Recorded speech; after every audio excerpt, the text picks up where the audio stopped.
What's up, party people? As I'm passing off my watch to my wife to go put on the charger. Conference championship weekend. We did it. We told y'all about the Giants. I hope all the Giants fans and there was in there last week. Dallas, y'all come on down too, man. We're going to chop it up, talk a little NFC Championship, AFC Championship. It's your boys, Birds of a Feather, the boy Jake on the bottom. I would say to my right. There, I got it right. Now go this way because it's fucking opposite mirrors. Chuck's over here. It's your boy Pete. We're going to get into it. Let's go. Oh my God!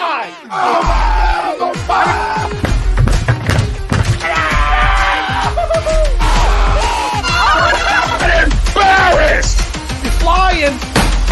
Welcome in. It's almost time.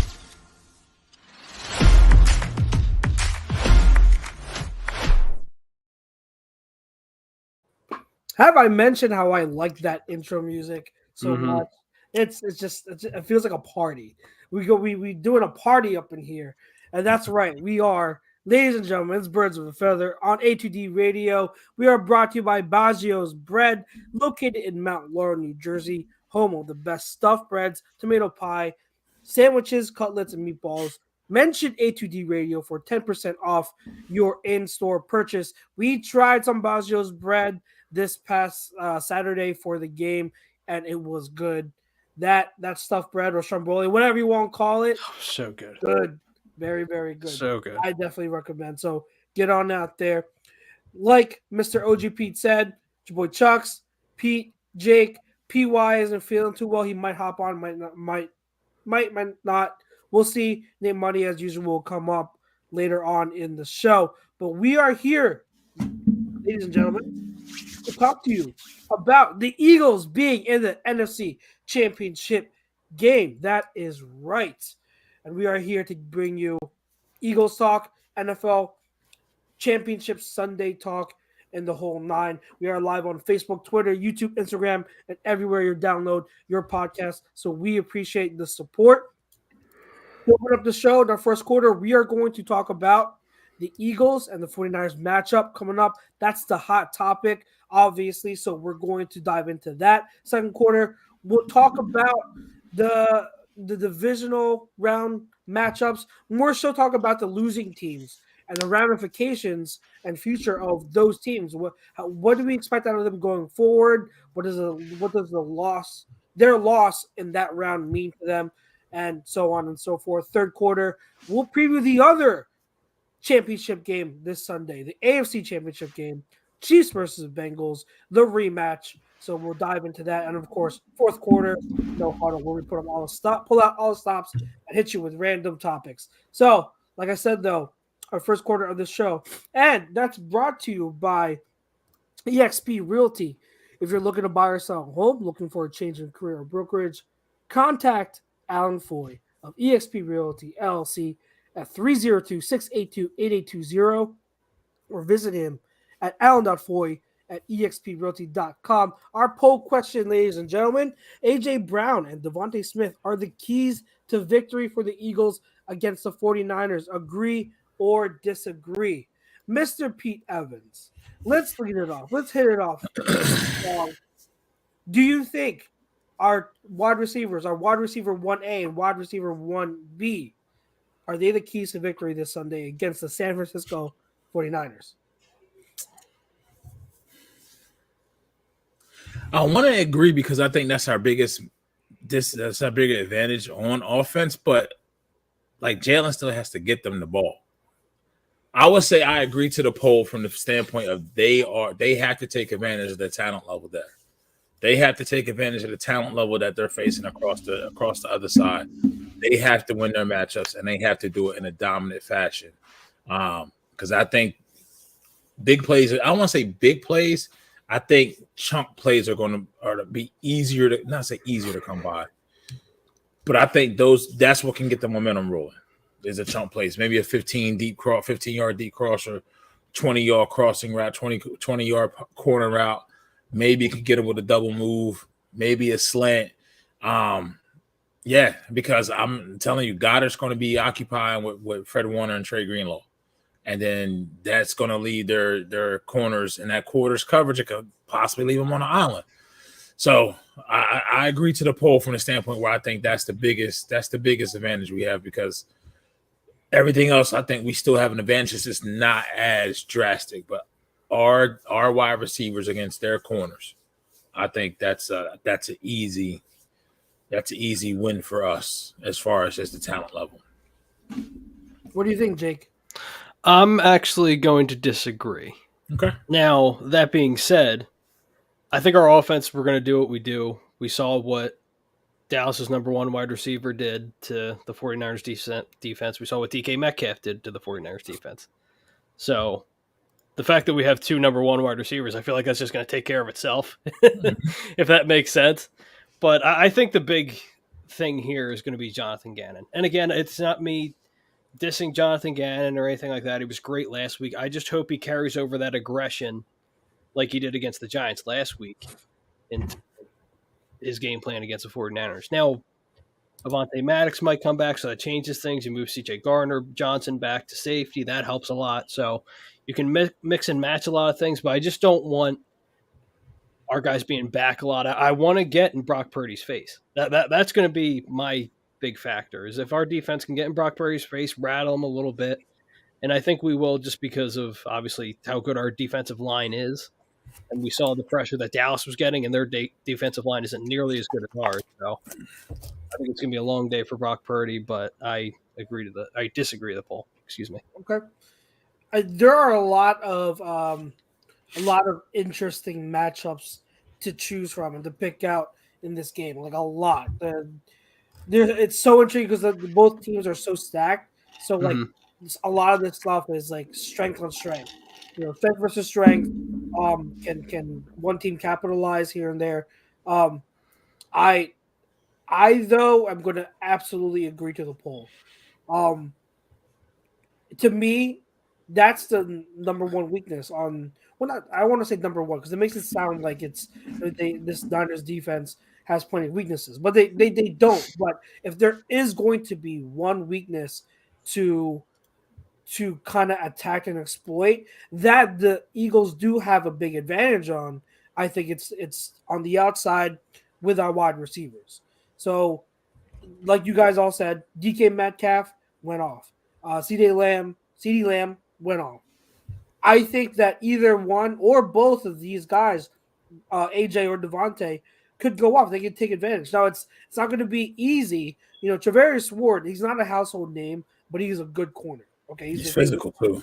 DeMondre Lenore, he's not anything like he's not special or anything, but like he's no slouch. He's not like a bad corner by any means. Like he's a solid corner, second year guy. He's switched up, so he can make plays. He can absolutely make plays. But you're talking about matchup against Brown and Smith. Like that is a mismatch in our favor. And this Niners defense on the perimeter, on the outside, can absolutely be had. So the key for us, I think, for the Eagles, they're gonna have to still have a balanced offense. I think you have to make sure you still run the ball. Like you can run the ball on the interior of this 49ers defense, so you have to be able to run it. Like I think that we can run on anyone. All right. I think our O-line is good enough where it doesn't matter. We can run on anyone. That being said, there are going to be reps where it's going to be a little tougher because the 49ers defense is good. So it'll be tougher to absolutely dominate, but we will be able to run on them as long as we stick with it, stay consistent, impose our will. But the key here is you run, but you got to hit on these pass plays to the outside. Hit them deep. Hit them with these sideline. The throw that Jalen Hurts is best known for. Like his deep ball. Amazing at throwing the deep ball down the sideline. So you have to be able to hit on these shots when those opportunities are there. You have to capitalize on them. Hit these explosive plays. That's where this 49ers defense can be had the most. So not to mention that I think our O-line can hold up long enough against this 49ers D-line. Like they're a very good D-line led by Nick Bosa. But Nick Bosa, he plays on the same side as Lane Johnson. It's going to be Nick Bosa versus Lane Johnson. I'm giving the benefit of the doubt. I'm giving the advantage to Lane Johnson. Could he? Yeah, like you got to understand, like Nick Bosa's good and all. Lane Johnson's a Hall of Famer. Yeah. Lane Johnson, you guys remember back in 2017 when Lane Johnson went through a gamut of elite pass rushers during the season, and he held He held his own. Yep. Yeah. So I give the advantage to Lane Johnson, and no disrespect to Nick Bosa, but Lane Johnson's that guy.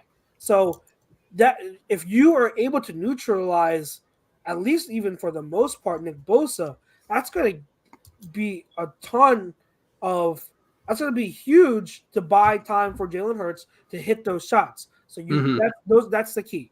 So obviously Jalen Hurts being the quarterback, he's got to have a big game. Obviously our line, run game. There's so many different things, and we'll get into the defense and everything.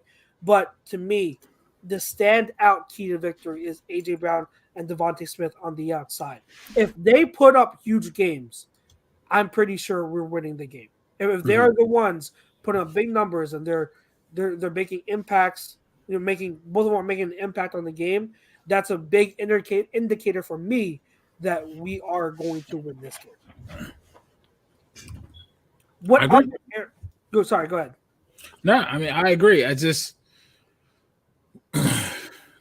have to have time, and I say this: it's the whole week, and we've been saying it as soon as we found out who the matchup was and what we saw. Mm-hmm. Their offensive line, while good, is not great compared to what ours is. Yep, correct. Defensive line as a whole, Nick Bosa, okay. You see what I'm saying?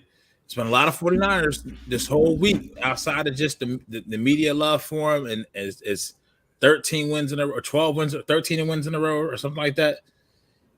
Nick Bosa up for defensive player of the year. Kyle Shanahan, all this shit is going 49ers way. You see what I'm saying? Yeah. To where you saw Hassan Reddick, Jake shared it earlier.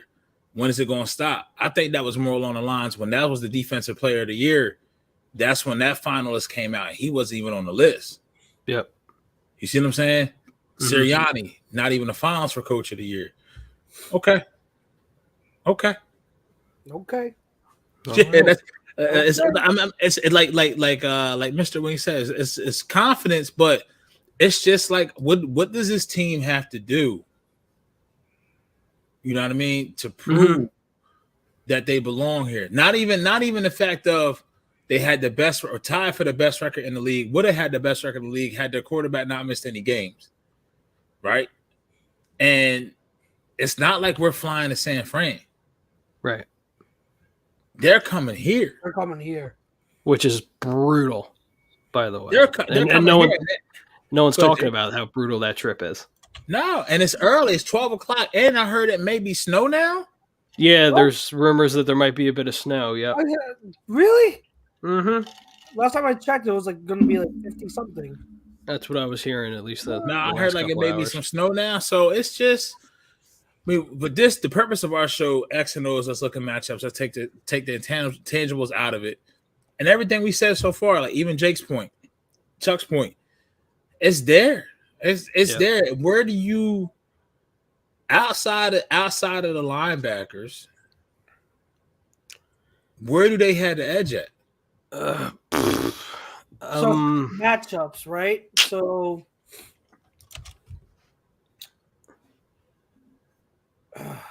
I think a big one for me, because obviously they're not going to keep Nick Bosa on lane the entire game. It's going to be Nick Bosa against Jordan Mailata, because they're going to move Nick around. Yeah. But Jordan, historically, or at least what I've noticed, he has issues against faster pass rushers. And Nick is fast. He's strong. So if there's one guy that needs to be on his A game, it's Jordan, because Jordan, as good as Jordan is, he can be had. He definitely can be had. Yeah. Again, I don't know how to. MB, I'm just going to say that. He says, I would guess Bosa lines up on Mailata, advantage Johnson the run game, and advantage them in the pass game. Like, I think Bosa's going to line up against Lane Johnson most of the time, but We'll see. I don't know. He usually lines up on that side, so Mhm. I'm assuming it's going to be. That's where he's going to be. It's fine by me. So Who's the other DN? it is Armstead? it's the guy that got in trouble. No, Armstead. Oh, is it Omenahu? Menahu, yeah. Is he playing? Yeah. As far as I know, yeah. Yeah. Even though he got into trouble. Yeah, I mean that's just not a good look. Anytime you get caught out for domestic violence, man, it's just it is what it is. But I mean that just goes to show you they want to win. If this is week 4, they may suspend and they may sit him down, but not conference championship. No, you can't really do much. So Abucom plays the other side, but Omenahu plays that same side. He plays the same side too, and he rotates in. I mean, you also got Javon Kinlaw and Eric Armstead. Eric Armstead is I'd say Eric Armstead to me, even though he's having a little bit of a down year. I'd say Eric Armstead's the next best D lineman overall after Nick Bosa. He's really good. Again, having a down year, but I wouldn't sleep on him. They're a good defensive line, all around. So there's not a lot of weak spots on that O line. I mean, on the defensive line, similar to the O line. Like, there's not a lot of weak spots. They're good, but do they match up against us good? No, I think we have the advantage there again.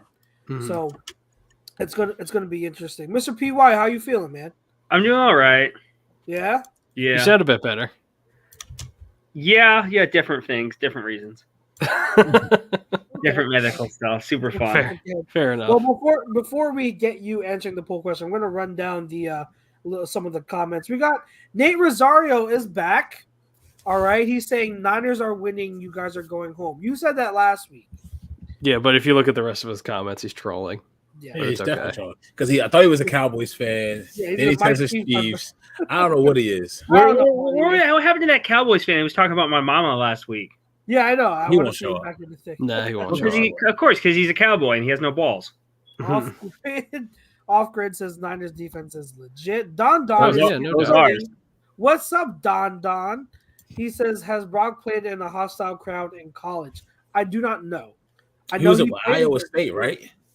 Iowa State. He did play Hurts at one point. He did. Yeah. He did. In a bowl game, right? Yeah. Yep. They lost in overtime. Jalen beat him. 42-41.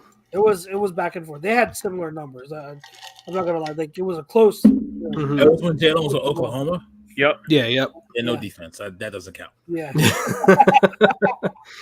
Very true. The superior quarterback won. They did. Nate Rosario also says CJ Gardner Johnson, Brandon Graham, Bradbury free agents. Cowboys signing them. Yeah, sure. With what money? Jerry Jones is one of the cheapest dudes in the history of professional sports, up there with the dude who runs the Bengals. Stop. Ted Nicholas. Yeah. Ted Nicholas says Hurts is going to pass for 300 yards and 3 TDs. Wayne Miller says I have to disagree to the poll. They are very important, but there are numerous keys. Dynasty team because it's the same on both lines.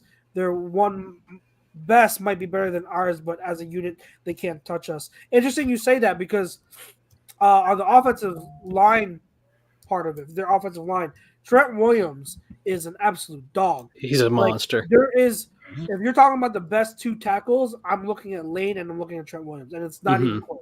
It's them 2 at the top of the mountain. So I have a ton of respect for Trent Williams. So I think Josh Sweat is going to have a hard time. I'm not saying Josh Sweat's going to not make an impact, but he's going up against, again, a top 2 tackle. Maybe the best left tackle in the game. No, not maybe. The best left tackle in the game. So it's going to be very interesting. But yeah, the rest of their O-line, solid, but they're not as deep as her. You could definitely, and then their O-line, especially interior. Yeah. Yep. Interior, they're not the strongest. So if you look at some of the stats from Sunday's game, Parsons he was killing McGlinchey. But a lot of his pressures came from up the middle. He hip tossed his ass. Yeah, so it's just kind of like, okay, you can kind of see it. It's just if you just took this team, the 49ers talent, take Shanahan, take DeMeco out of it, and just look at talent versus talent. Outside of the running back, I mean, Debo and AJ's a wash. Ayuk and Devontae may be a wash, but I think he may be slighter edge to us. Ayuk is underrated. I think he's really good. I just think Devontae is better. Yeah, slightly he's better. I think right now they're about the same. But I think about the same. I think Goddard. I think Devontae can be better. Will end up being better, but right now, I think they're the same tier. What up, Nate? What's up, Nate? What up, Nate? But I mean, if you talk about quarterback, obviously we got the edge. Tight end. I mean, Kittle's look like his old self, but yeah, you know what I mean. Again, I think the same tier. I think you're talking about the same tier. We'll do a positional breakdown in a bit. Let me have these two latecomers answer the poll question, but I want to get through the rest of the chat. Don gives a score prediction already. He says Eagles 38, San Francisco 17. Wow. Okay. Don, if that happens, I swear to God, I will never say anything bad about Detroit pizza ever again. Nope. Don, if that's the score, I will make my profile picture like the Lions promo for like a whole month. My God. Nate says he's a Cowboys fan. He respects us. Thank you. Okay. You're a Cowboy fan. We don't care about your respect. Oh my God. I don't. He doesn't speak for all of us, Nate. Be nice. No. Be nice. John asked a good question. If the Eagles win the coin toss, which would you prefer to see? Take the ball and start offense fast right out the gate, or defer and go for the back-to-back score at halftime? You guys, we'll go. Kitty cat. We'll go around. But I'm gonna say I'd rather kick. I'd rather kick and get the ball halftime. Get your defense out there and set the tone. Get those Niners to go 3 and out or something, and let them tee off on Brock Purdy right out the gate. So that's what I prefer. What do you guys think? What would defer every time? Defer, okay. Defer every time. I want the ball. I want to put as many points on the board as I possibly can, because the second you can start tallying that score up a little bit, it's gonna with their whole system. Because the second that you have more points, you get to a certain number, they're not going to be able to run. Okay. Pete and Nate. I mean, I want to put Purdy in the fire. I want him to feel the heat quick. Get on him quick. I want to hit him so bad. Let him know. Let him know. Nate, when he just said that, when Pete said that, it made me think about Ice-T in New Jack City, but I want to hit him so bad. He's so overrated. Like I don't think he's a bad quarterback, but like everyone and their mother is talking about him. Oh, he's like Tom Brady, and I'm just like, he's just that good. Well, Jalen's he's a system quarterback. But the seventh round, Mr. Irrelevant, he's just amazing. He's just Tom Brady 2.0. And I'm just like, get the fudge out of here. I'm so sick of it. Like, I've wanted to punch people in the face all week. I have to hear one more thing about how special and what game-changing Brock Purdy is. Sorry, Nate. Let Nate talk. Sorry. Nate. The mic off, like, damn, he's good, man. He's good. Go ahead, brother.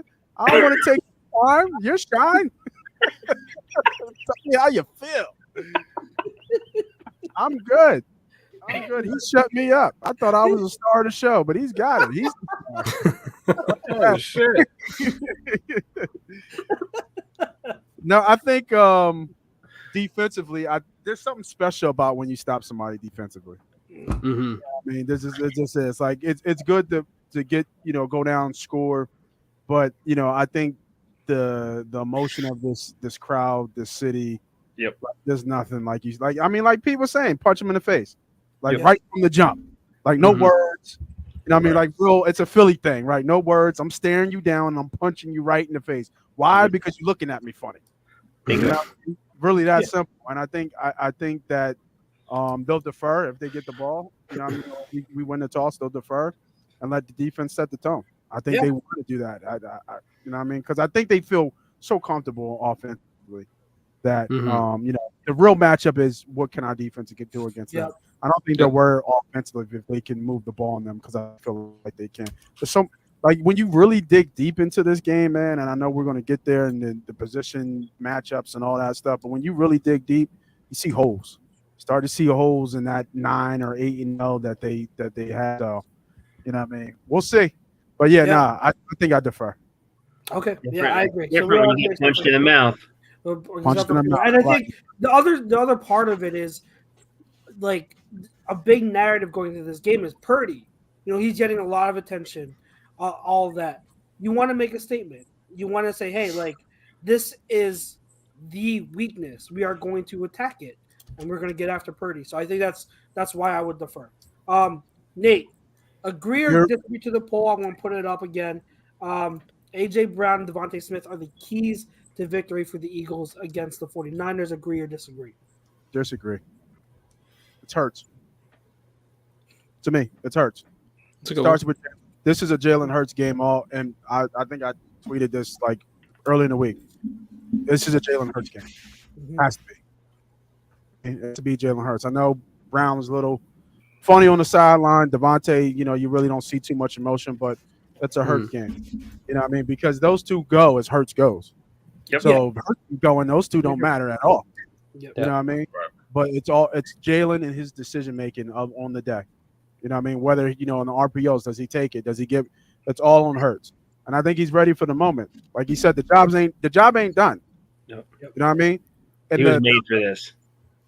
The Michael Jordan comment that Sirianni said was not in terms of talent, but in terms of his will to win. You know what I mean? Like his will to win, his obsession with winning, and whatever it takes to win. What that looks like, whether he's running, where he's throwing, whatever he's got to do, the will. And you only see those in special kind of guys. And from Nick Sirianni's point of view, Hurts fits the bill. So it's all to me. This is a Hurts game all day. Yeah, Super Bowl would be a team game, but Hurts this game for sure. Yeah. I hear you. PY. See, I actually agree. Like, because obviously we go as far as Hurts is going to take us. Like, obviously, that's an obvious thing. He is the better quarterback. He is an MVP caliber. He was the MVP of the league, just like Wentz was before he went down. You know, he is that type of special. But the difference is between those two is Jalen. Everything about him mental is what's going to separate this game. But as important as that is, the 49ers defense, as good as it is, they are shit in pass protection, in my opinion. They are very, very, very, very. What am I saying here? They are nowhere near as good. See, I get brain farts every once in a while, guys. They are nowhere near as good in the pass protection as they are everywhere else. Like, their D-line is tremendous, but through the air is the way to go. Like, they pull up a stat here earlier today where it's throws of 25-plus yards down the field. They rank 29th in QBR, 30th in yards per attempt, and 29th in QB in completion percentage.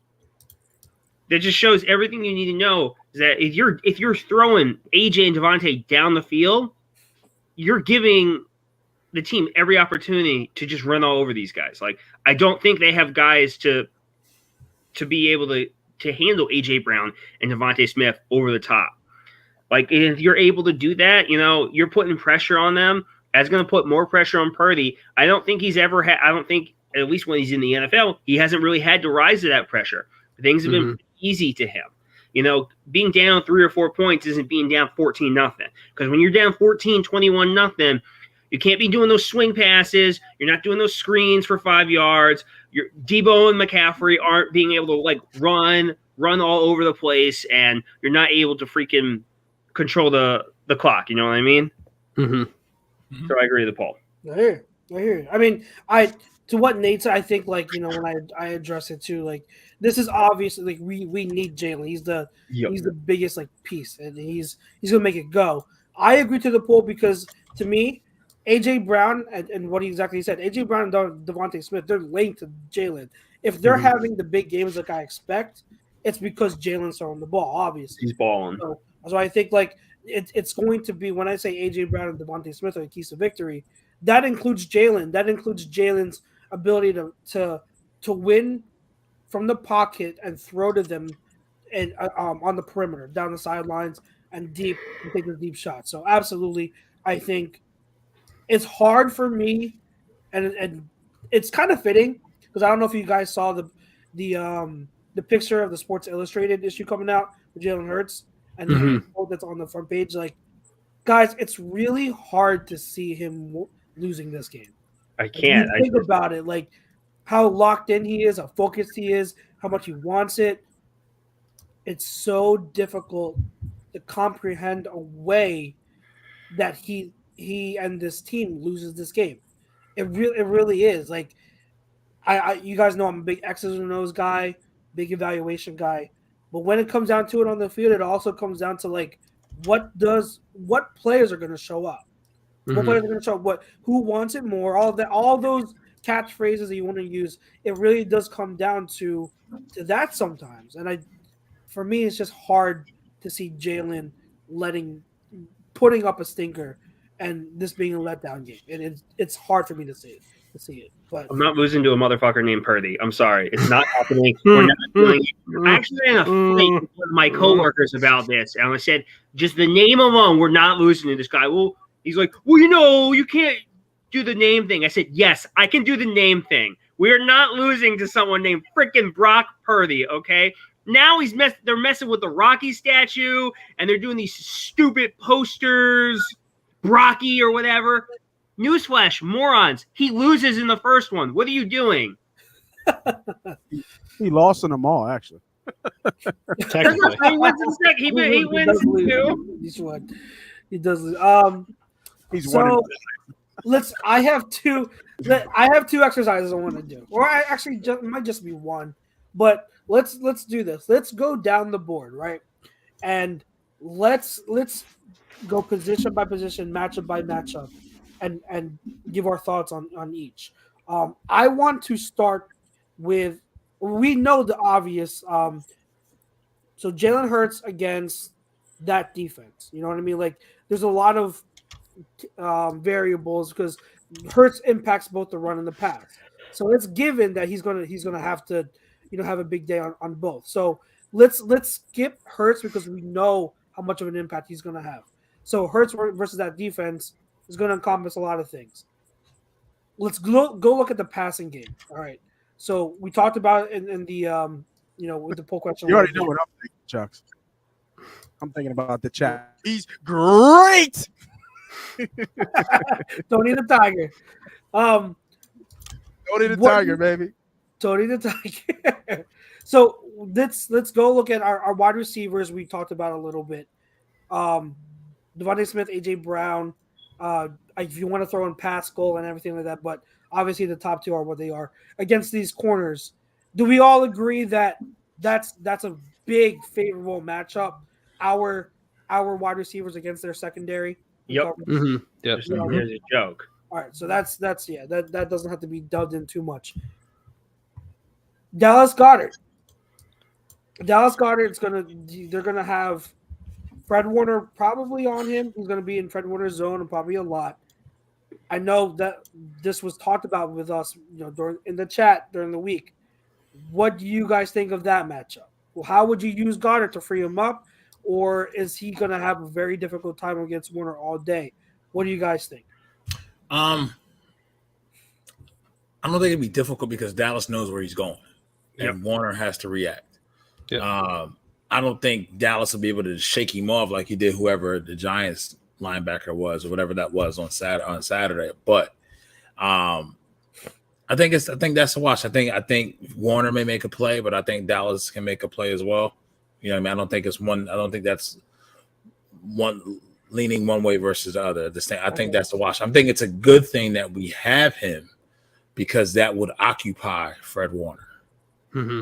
You know what I mean? That would occupy Warner to get him out of the box to help. I mean, honestly, when you look at the other top tight ends in the league, I would say Goddard's most similar to Kittle. Yeah. Not just from the pass running, not just from the pass route because concept and catching, Blocking. but the blocking. That's it. The key. The blocking is almost right up there with him. So yeah, it's a whole different dynamic that we can have to our offense. Yeah. Like obviously you want Goddard to get off, but you know what I mean? Like you want him to get explosive in the offense. But I feel as important as he is from a pass catching ability, I think his blocking and him drawing double teams are going to be huge because as much as I want a Dallas Goedert 100-yard, 2-touchdown game, I'm cool with a Dallas Goedert two catches, 25-yard game, but he's blocking the whole game. He's getting double teams, and he's leaving that middle of the field and deep shots available for Devontae and AJ. And I think that's the most important thing when I look at Dallas Goedert in this game. Good points. It could very well be a thing where his impact in the running game is bigger than his impact in the passing game. That I can see that happening. I expect anything to add about that matchup? I think it's almost like a wash, right? It's good versus good, and it's whoever gets off. Almost. I think they'll both make plays. I think Warner will make plays, and I think Goddard will make plays. This is kind of how they use them. From what I've seen this year from Hurts, as soon as they find a weakness, they exploit it. Yeah. Like, as soon as they find somebody, they can start to work. You know what I mean? And then it opens almost everything up. But those little dig routes, those outs. You know what I mean? Maybe even go over the top every once in a while. You'll get AJ going with some slants. See what Goddard can do across the, up the middle, seam, stuff like that for him as well. Move him around just to get the mismatch that they want. It's all about matchups at the end of the day. Yeah. So, I think that one is a little bit washed, maybe a little bit favored Warner, just because, Fred, he is the best middle linebacker in the game. Dallas isn't the best tight end in the game. So I would probably lean a little bit their linebackers there. Okay. Being, Warner, just because we've seen the play 100 times already. Like he can scale the field fast, right? You know what I mean? He covers ground really fast. So one-on-one, maybe you give Warner a little bit more of the edge there. Not much, but you give him the edge. Yeah. And not to mention Greenlaw. Greenlaw ain't nothing to scoff at either. Greenlaw is a really good linebacker as well. That linebacker duo is dangerous. Jake, anything to add?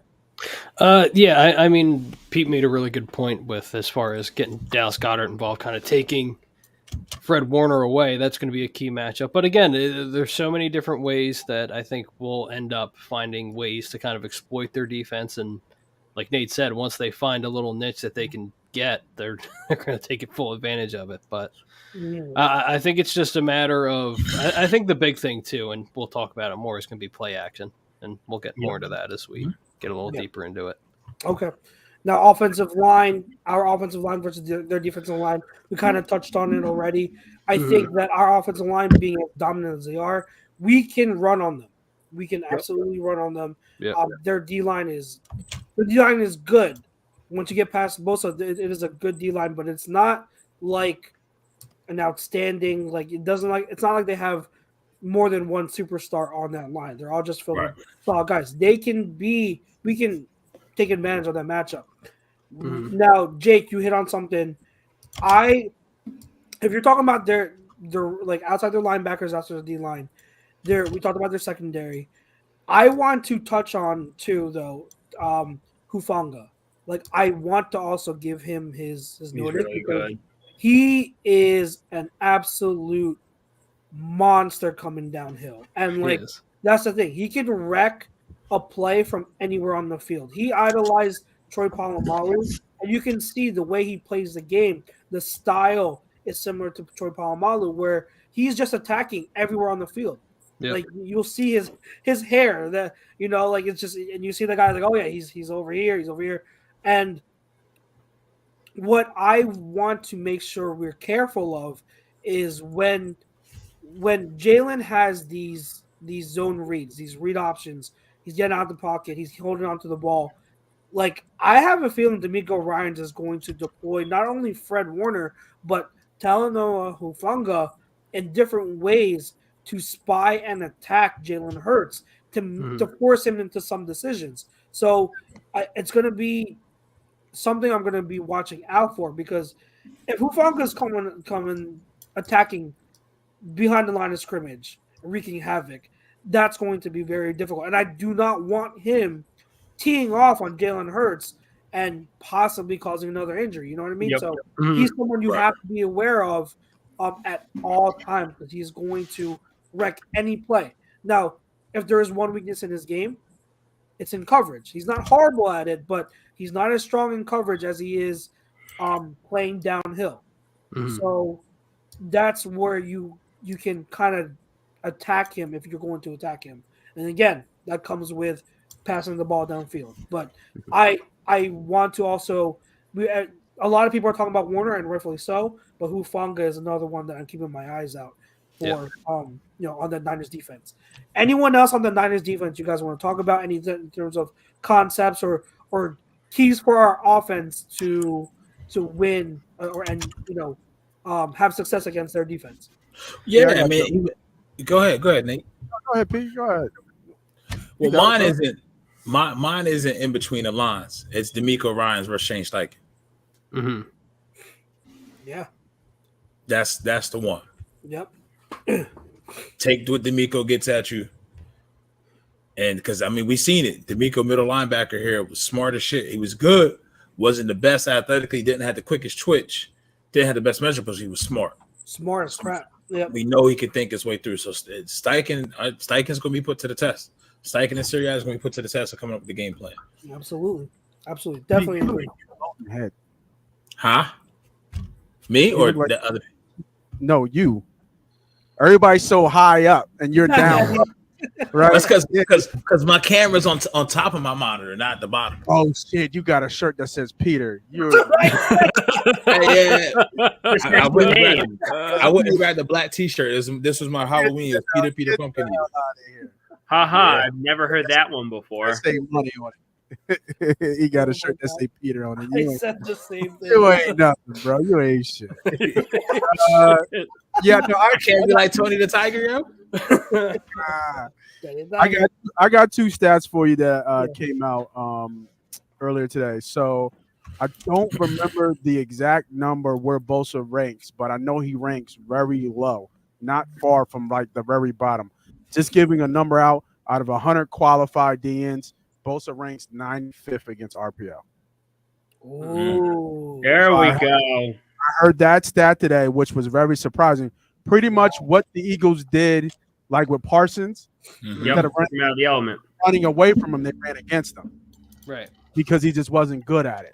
Yep. So there's the one stat that I heard earlier today, and then the other thing that I was saying think is real telling is that you know how our defensive line first record 4 players over 10 sacks on defensive line on the same team never happened before. Yep. If you look at the sacks on the Niners, Bosa has 18. The next closest guy has 5.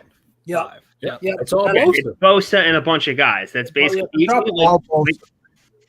Armstead is really good, and some of the other guys are really good, but like none of them are on his level.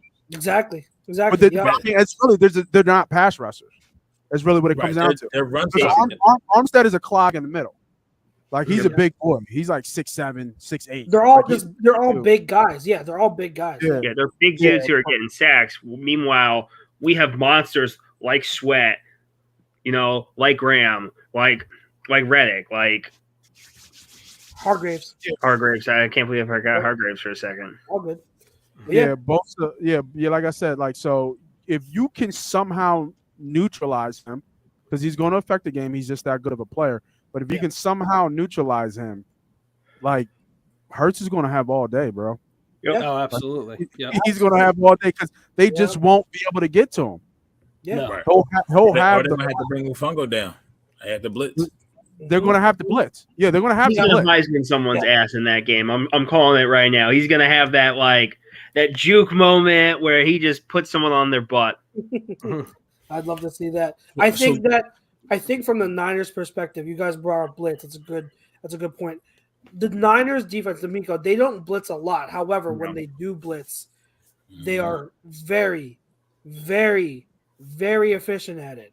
Very good at blitzing from second level, third level. So that's something to keep out for. Like I mentioned, Ufanga, Warner, Greenlaw. If they're going to blitz, you have to be aware of it. And I'm pretty sure I would bet anything on it. D'Amico knows that if there's a way to attack this offense is by blitzing. Because beginning of the year, that was our weakness. We Hurts and all of us, we improved as the year went on, but that is the one area where we can be had a little bit, this offense. So I'm expecting some very timely and very creative blitzes. So we have to be on the lookout for those. And they can come from anywhere. They literally can come from anywhere. So it's going to be very important that Hurts and the rest of this offensive line are able to pick those up. What just happened? No, we'll talk about it after. It's funny. We'll talk about it later. I'll tell you. Damn it. God damn it. Okay. Remember Riddler from the new Batman movie? Yeah. Nate just told me that's PY. What? Come on. What? No. I am Robert Pattinson. What is this? No. Oh, that bitch Paul Dano, bitch. God damn it. I am not a Reddit troll. This is wrong. This is foul. Bro. I came across this on Twitter, and you had just happened to snap. And I was looking at it. I had turned off my mic, and it was the same thing, yo. It's fucked up, perfect. man. It's perfect, yo. It's perfect. I don't know if you remember the scene. I remember the scene when he's in jail and he's like, "No, I was supposed to go." That is you, PY. It is not. It is not. This is foul. This is foul. Make a meme. Glasses. Make a meme of it, Jake. So are you. Jake, you've Sorry. Of all the cool people with glasses, you have to go there. God. Yo, I like the Riddler in that one. Don't sleep on the Riddler on that one. He's amazing. He's phenomenal. But I am not a Reddit troll. Just accept it. Just accept it. Embrace it. It's inevitable. It's inevitable. I didn't know Jake was gonna let it slip, so I had to run it. Sorry. That That was just I couldn't. We have to make I just deal with abuse. We have to make a Hey man, I'll find one for everybody. Hey, I'm putting the tiger apparently. So I mean, let's switch sides now. This is going to be interesting. We talked about getting to Purdy, but our defense against their offense. We talked about the passing game. Let's continue to talk about the passing game. Their wide receivers and the passing game against our pass coverage. Strengths and weaknesses on both sides. What do you guys have? What was the question again? I'm sorry. How do you think our pass defense is going to match up against their pass offense? Like what are just secondaries versus wide receivers and Kittle? Yeah. So I actually watched. I don't know if you guys watched, but I actually watched a lot of the highlights. It was like a 20-minute video of the Purdy and Hurts Oklahoma Ohio State game. I didn't watch. It was actually on last night. Yeah, I didn't watch the game, but I just did. Just Google 20-minute, it was like a 20-minute thing, and they just kind of showed all the highlights. And then one thing, and I think it was what we saw in the Dallas game. If you can move him off your spot with pressure, he has trouble. Yeah, and He backpedals a lot. He fades back a lot. Yeah, they were showing that where he just backpedals for no reason at all. Yeah, and he just kind of like he throws it. I mean, he's been on a great run. They have a great scheme. They have a good team, a great team, right? But the fact is that that's why that's got them here to this point. And sooner or later, he's got to show up. Yep.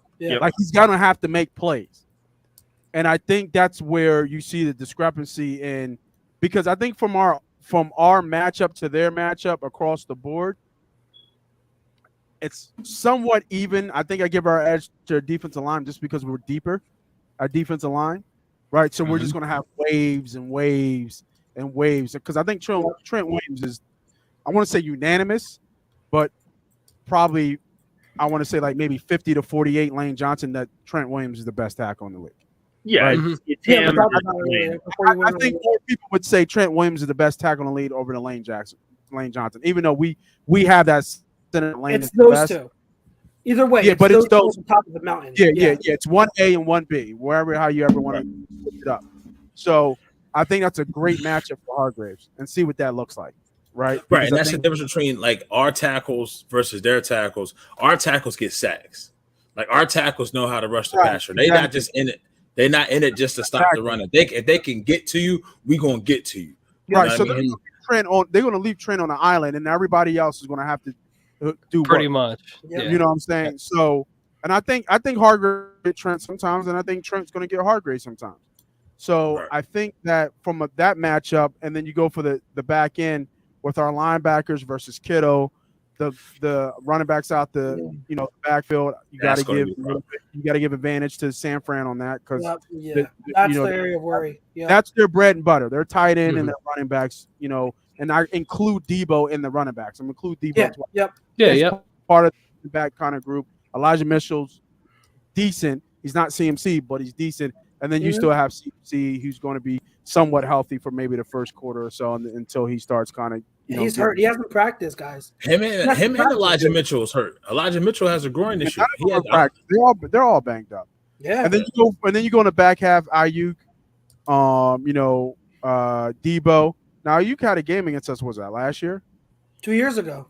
With 2 years ago. Yeah, or was it 2 or 3 years ago? Was Slay here? Was that the Nate Mullins game? His rookie year. It was. Nick, was 2 that the years Nick Mullins ago. game? That was Nate. Yeah, Mullins. that was the one where he hurt He him. had you here, right? Slay's been here for what, That 3 or was 4 years? 2000 Something like that. Yeah. 2020. 2020. Yes. So I think that Ayuk's been here and he's been able to do a little bit of damage. I think that our secondary's better. Maddox is so huge if he comes back. Yes. Yeah. Yeah. Yeah. You know what I mean? He's so huge if he comes back. Because who's it? Jennings? That man's a slot for them. Yep. Mhm. Jennings, but then you figure if you get Maddox back, that lets you do more with your safeties. That lets you do more with Gardner Johnson. That lets you do more with Marcus Epps. You know what I mean? Because And you move him back to where he was going more likely he would have been all pro. Absolutely. Right. Yeah. So when you look at when you kind of break each level of those matchups down and you go level by level by level, I would still give us the edge. But at the end of the day, Purdy's got to make plays. He's just going to have to, right? Because if he doesn't, you know what I mean? Barbecue chicken. I know. It'll be barbecue chicken. I said this in the chat. I've been feeling it all week. I'm getting 17 Vikings vibes, where I'm not sure how they're going to score. Yep. Preach, man. Preach. I am not. I'm just not sure. Dallas, above average defense. Dallas did a good job against their offense. Yep. They put Purdy in some bad spots. They made a couple plays, for them. Dallas didn't capitalize on a couple plays. 2 plays that stayed out. Well, 3 plays if you count special teams. First play was Diggs in the back of the end zone. Pick. Yeah. Probably would have went back almost 50, 60 yards if he catches that. Then he should have lit fucking Kittle up. Oh my God. On that joint where he was bobbling it? How has he missed that hit? Kittle shouldn't even be playing this week. He should have. Yeah, I agree. He should have lit him up. And then on special teams, they should have had what's his name, Turbin. He should have returned the kick. He cut inside towards the kicker and then cut outside, use speed, and keep going. So Purdy's going to give us opportunities. We got to make sure we take advantage of them. I want to rip the Band-Aid off of this shit right now. Listen, San Fran did nothing on Sunday to win the game. Dallas did everything to lose. I would never think I would say that. Lost it. Dak Prescott lost that game. They had every opportunity to win this game, and they didn't. I will also say this, and then you guys, I've been wanting to say this for a while, but I wanted to get to this point. You look at our sideline. It's going to be some cussing in this shit. You look at our sideline. Fucking dudes have done it. We didn't get to the bowl. Fletcher Cox ain't get there and didn't win. We won it. Lane won it. Jason Kelsey won it. Listen, Brock Purdy, that shit all cute. Jalen Hurts could look across the sideline. Who caught the game-winning touchdown pass that national championship game when Tua came in? If I'm not mistaken, it was a freshman named Devontae Smith, right? Yep. So our dudes have been on that level. The San Francisco 49ers barely got there last year. They got to the Super Bowl. They lost. They got to the AFC Championship game. They lost. Now, Kyle Shanahan may have the best group of talent that he's had ever since he's been in San Fran. But guess what? You ain't got of that. That's Brock fucking Purdy. That's Purdy. That's and listen, I can sit here and tell you about X and O's and all this shit, right? Smithers, if you want to come in here, you got to name fucking Smithers. You the second, third, fourth, fifth character from the set, but you can clown yourself. Sing yourself the fuck out. How about that? Wow. Ironically, I'm wearing that Peter shirt got you feeling good. It's just I'm tired of I'm tired of the bullshit. Like I get it. Also, let's not even talk about the extra day rest we got. Yeah, yep. Dallas and San Fran They is didn't a physical practice, game. Like San Fran really didn't even practice at all. They can't because really. You see the wild card round. Debo ain't take one hand off in the backfield, right? Mm-hmm. He was the lead running back Sunday down there because Christian McCaffrey got hurt with his calf contusion or whatever else you want to call it. So they not coming there to 100%. And it goes without saying, but when you hear the media say and you hear the finalists, we not defensive player of the year. We not coaching. San Fran. Brock Purdy next Tom Brady. Go ahead. You can believe that they them. You can believe that they them. And this is just us as fans and talking X and O's. I don't see where they have the advantage to where they can stop us. Somebody said it in the chat when we talk all week. Said the 4 losses they had came against mobile quarterbacks. Yep. They haven't seen a team like us. Mm-hmm. Nope. Yep. On any level, at any, you can go look at the 12, 13, 10 game winning streak, whatever the fuck it is. They have not played a team like us all year because you know why? There's no offense out there in the league like ours. Who can beat you? Because we're the only team that can beat you in multiple ways. And you try to take something away, we're going to kill you with something else. Mm-hmm. And not even, they fighting history. Like, we talking about history. For him to be the first rookie quarterback to start in the Super Bowl. This is 57 Super Bowls. Right. You think this is him? Like, this is happening. 0-6. They're 0-6. We're talking about Brock Purdy, Mr. Irrelevant.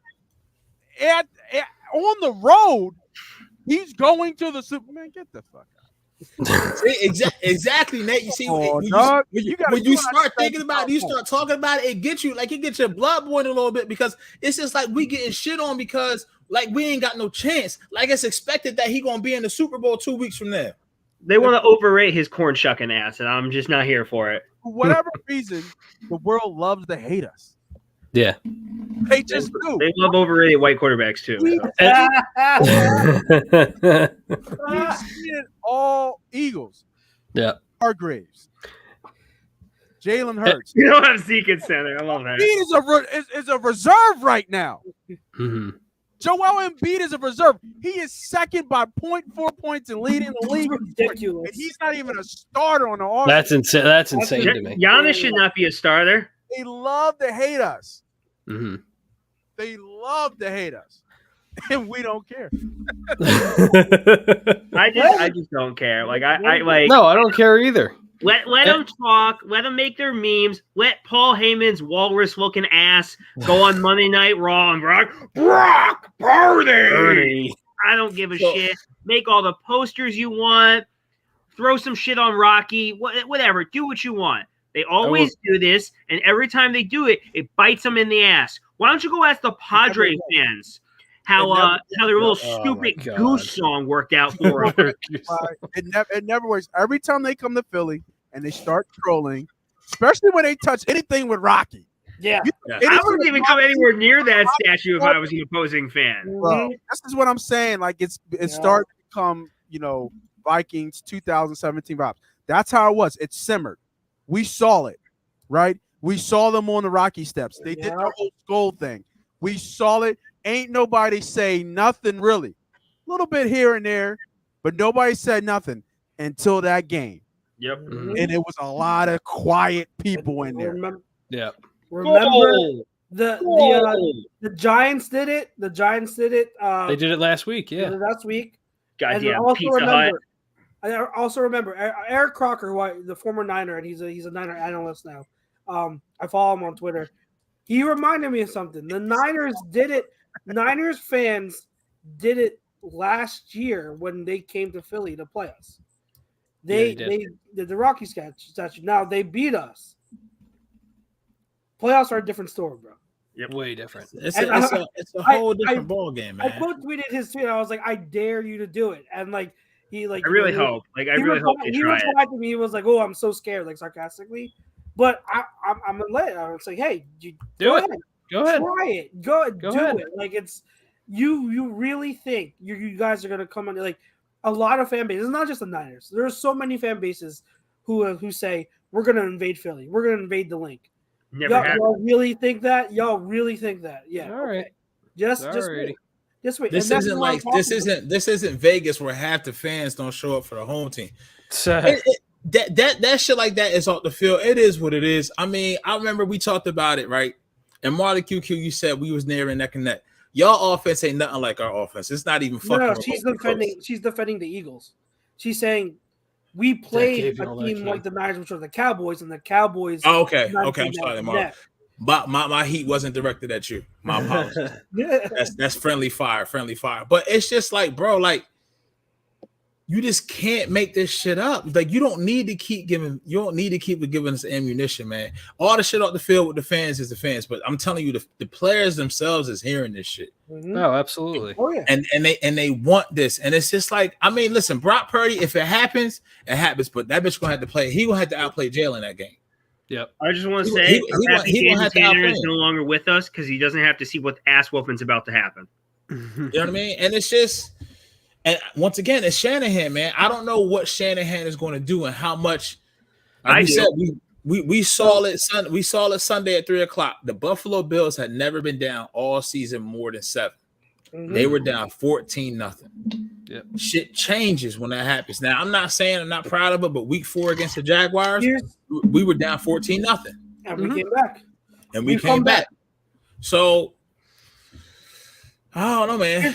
Here's the thing. So, like, we talked about, like, before we got on the tangent, we talked about breaking down their passing game against our passing game. I think we all agree if there's a way to attack our defense right now, it's against our linebackers. So, the one person we're going to have to be aware of is Kittle. That's the main guy I would probably be worried about. They play 21 personnel a lot. So they don't play a lot of 3 wide receiver sets. They play 2 wide receivers. They have Juszczyk on there. We have to me, overall, for our defense, we're going to have to stop the run. Yeah, we're going to have to watch Kittle. All of that. Like, we're going to have to do our best against the wide receivers. Like you guys already know how I feel about Debo and Ayuk. Like, they're amazing. Mm-hmm. It comes down to this, guys. If there's one aspect of this defense that's going to be the absolute number one key, in my opinion, to stopping them, it's pursuit and tackle. Their offense is predicated on – it's not deep shots, because I think – who was it who provided the stats? I think PY, you provided the stats. Them throwing the ball down the field. They're not good at it, all right? They're not good at it. They don't – not really defending it. It's not because of Debo and Ayuk. It's because the quarterback can't do it at a high rate. They get their explosives through Yak, passing the ball in the short to intermediate levels of the field to Kittle, to Ayuk, to Debo, and they pick up yards after catch. That's how they get their explosives. So the number one thing for this defense, and it kind of suits us because we play a lot of zone, but you've got to pursue and you've got to tackle. Yep. If you do that, you're going to limit their explosives. But if you limit their explosives, you are going to have a huge advantage on that side of the ball. And when I say pursuit and tackle, I also mean with our D-line against Purdy. When he drifts back, when he fades back in that pocket, you've got to get after him. You've got to bring him down. Because he knows how to throw the ball away in different angles. But you have to pursue, get that first, that second, that third guy has to be able to continue to contain and get to him.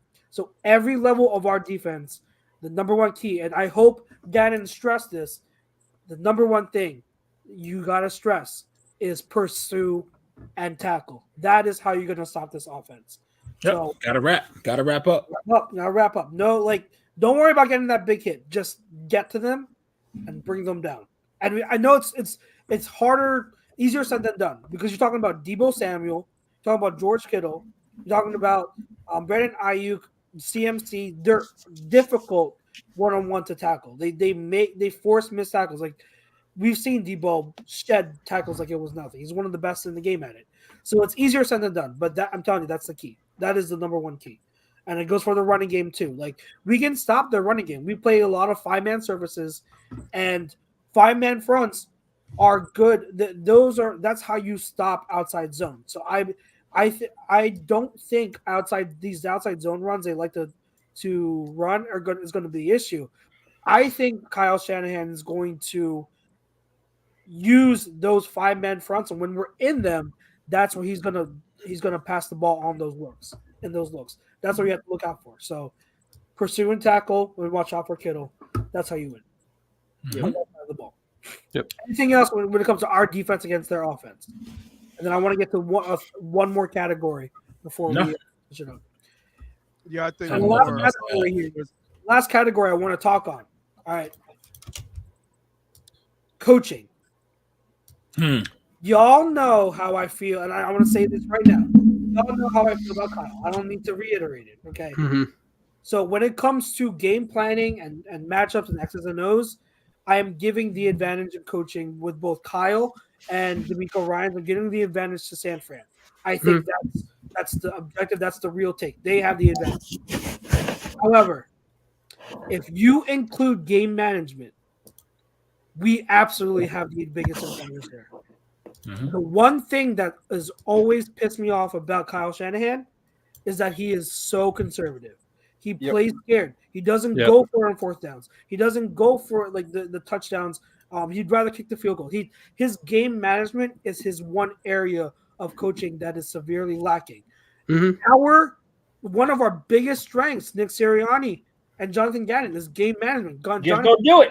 Makes adjustments. Nick Sirianni is really good at making those in-game adjustments, those game management calls, when to go for it, when to do this. That is a strong suit.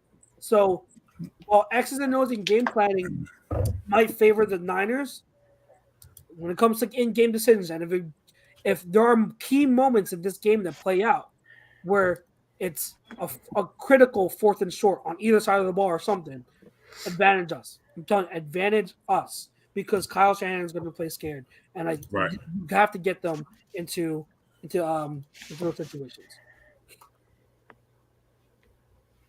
I agree. Yep. Yeah. I mean, there's no. At least Shanahan has coached in the Super Bowl. He's been an OC in one. He's coached in one, and honestly, neither outside of his lack of wanting to push the envelope, his teams were in a position to win. You know what I mean? Other things outside of that is the reason why he hasn't been a Super Bowl champion as a coordinator or as a coach. Yep. That being said, I mean, I'm pretty sure Shanahan will want to go into this game with Jalen Hurts versus Brock Purdy instead of Brock Purdy. And that's the biggest thing. And you heard the one thing he kept saying was he kept preaching patience to Brock, patience, because he knew Dallas at some point, the way Dak was playing, Dak looked shaky from the get-go. Mm-hmm. They're going to give you chances. Dallas is going to give us chances. And that's what happened. Now, if we don't give them chances, is Brock going to be able to sit there and play within the system and be patient? Mm-hmm. You know what I mean? That's going to be the key. We just have to see. It's both games matchups are great. Mm-hmm. Just great.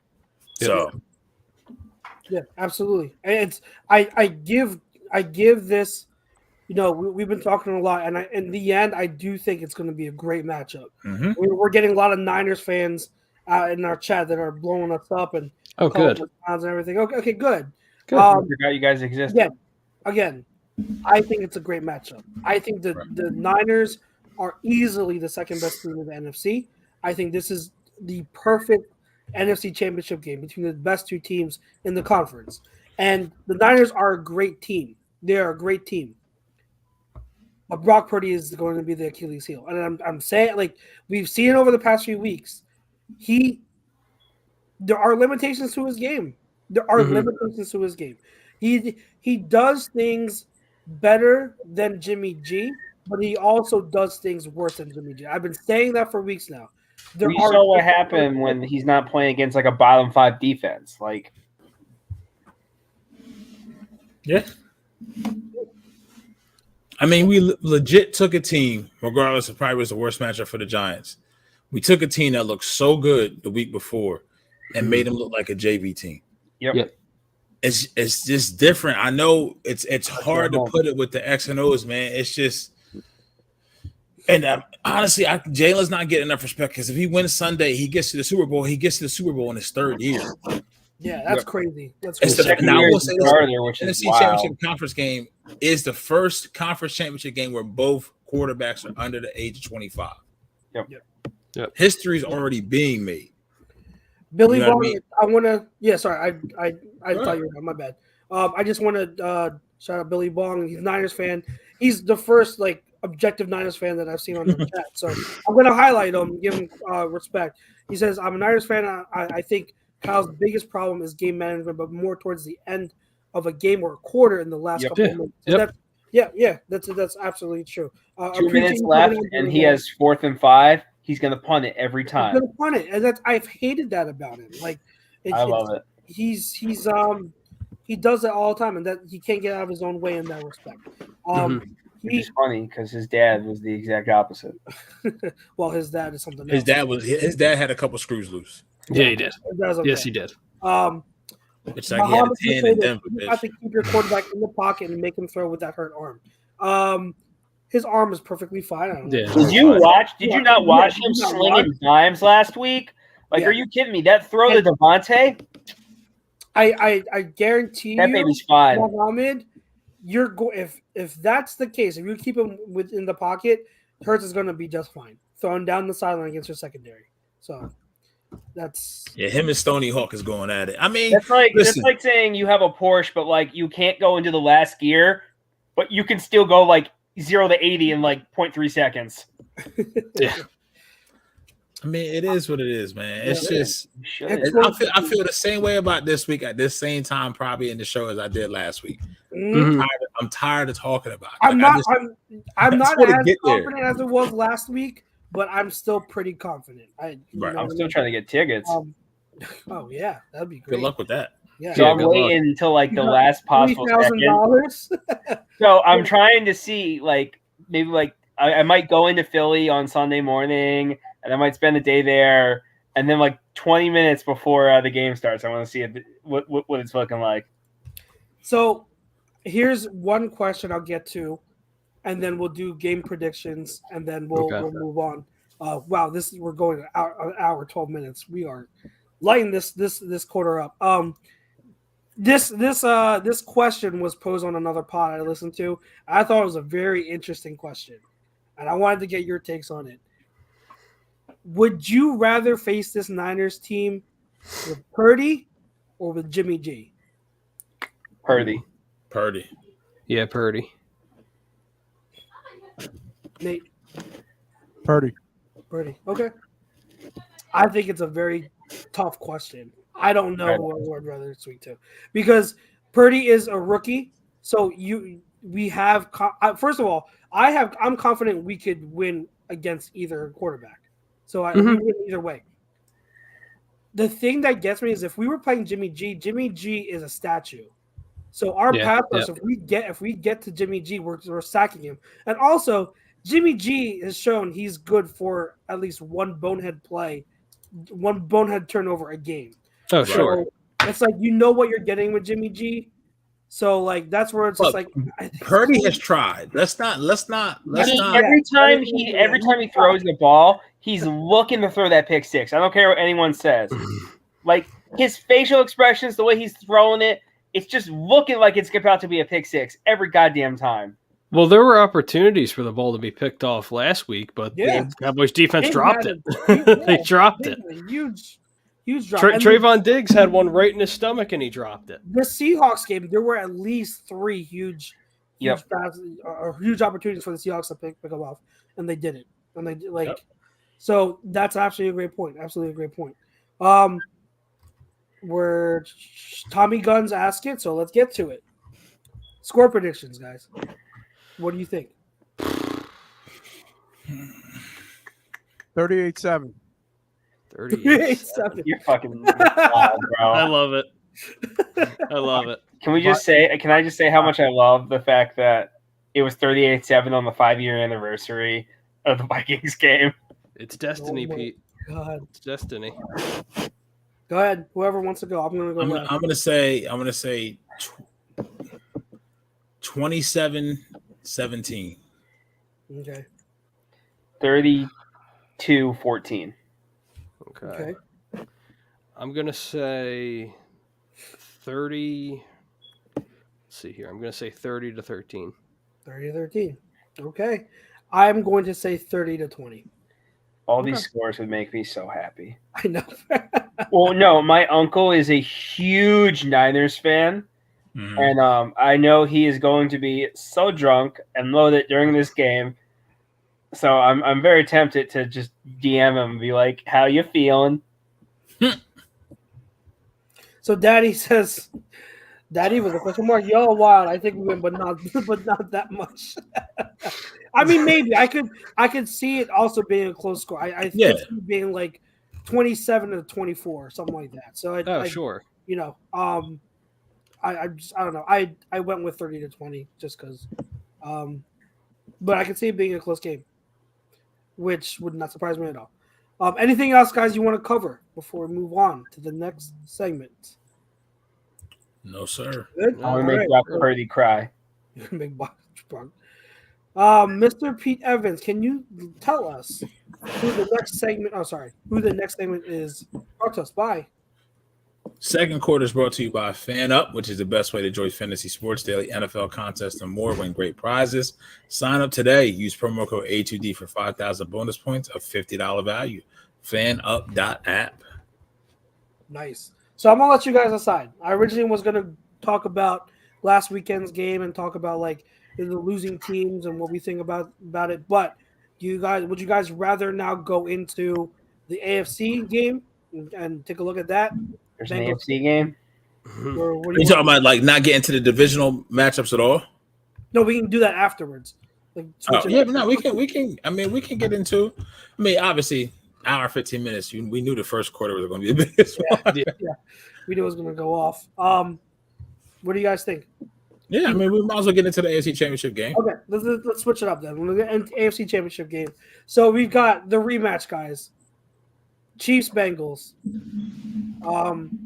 Let's just address the elephant in the room right off the bat. Patrick Mahomes is hurt. Ankle sprain. Oh yeah. Yep. Are you sure? He seems fine. So that is huge, obviously. So just go at it. Give me your thoughts. Give me the matchups, whatever you want to tackle going into this game. What do you feel? What are storylines like? Because it's hard, and I'll say this: it's hard to come based on history of what we've seen. It's hard to really justify giving an argument for the Chiefs winning this game, considering the injury. You know what I mean? Like it's tough. I know Patrick Mahomes is Patrick Mahomes. He would be the main reason why you would pick the Chiefs to win. However, if you take away his ability to make and create second reaction plays and just keep him in the pocket, how much of a difference does that make?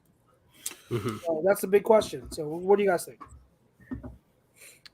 I mean, the Chiefs are going to do everything possible to try to win this game. They don't want to lose to them 4 times in a row. Yep. You know what I mean? But I don't know. It may be out of their hands. I don't know. I feel like Joe Burrow and them last week was different, similar to last year when they came into Tennessee and beat the number 1 seed, and then obviously they went to Kansas City. People forget Kansas City was up in that game at half. Yep. Mm-hmm. Now, obviously they had Tyreek Hill. They don't have him this year. They also started playing stupid. But Mahomes has had his best year throwing from the pocket this year within the system. Yep. And I really think that Andy he really needs to rely on running the ball. I think there's a path for the Chiefs to win. Mm-hmm. And it's different than last year with the Bengals, and it's almost like you love to see. It's almost like they're too cocky now. Like they know they're that good. Like Joe Burrows is like he's starting to get some of that hate where it's like I hope he chokes on that cigar. Yeah, you like that type of shit. You know what I mean? But I don't know. They were talking about it on like WIP, and they were talking about like who they'd rather face. He's like, "Oh, I don't want to face Burrow. He's a dog. He's a winner. Like, there's no one who scares me more in the clutch." And I'm like he's amazing, but I'm like, did he win the Super Bowl already? I must have missed that. like, oh no, look at what Burrow's done his first 3 years. Bitch, look what Patrick Mahomes did in his first 3 years. AFC Championship game. What was it? 3 AFC Championship games, 2 Super Bowls, and a ring. Come on now. Right. Like, that's not taken away from Burrow, but like we're massively downplaying what Patrick Mahomes has done the first 3 years of his career. Mm-hmm. No argument. What say you, Nate?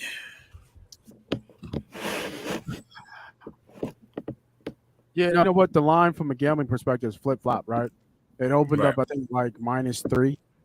And now it's what, +1? -1, right? Cincy. So open up -3 KC, then -1 Cincy, and now it's back to -1 KC. Right? What? Yeah, it's flipped already. It flipped again back to be KC's favorite again. Have you ever seen something like that happen before? Nah, but it's all because of Mahomes. Right. He got hurt, didn't look good. The game opened up -1.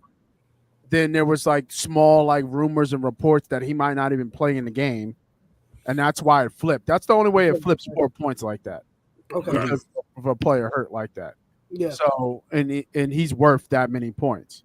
So that made sense. And now that it's looking like he's going to play, he had his walkthrough. I know everybody's seen it, that he's not limping. There's no signs of him being injured on the ankle or anything like that. He's not wearing a boot. He's still practicing. When they released their their injury report, nobody was on it. Nope. You know, so I think that's why the line flipped to -1, but it's still a short line. So it's a toss-up game. You have to take into account that Burrow hasn't lost to them. To me, this is like that new Manning versus Brady.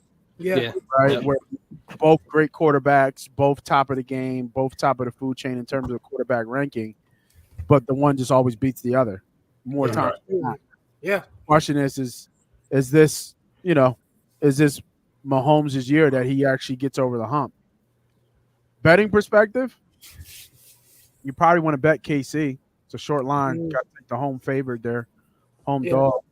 But I don't know if I'm touching it because I'm not touching it.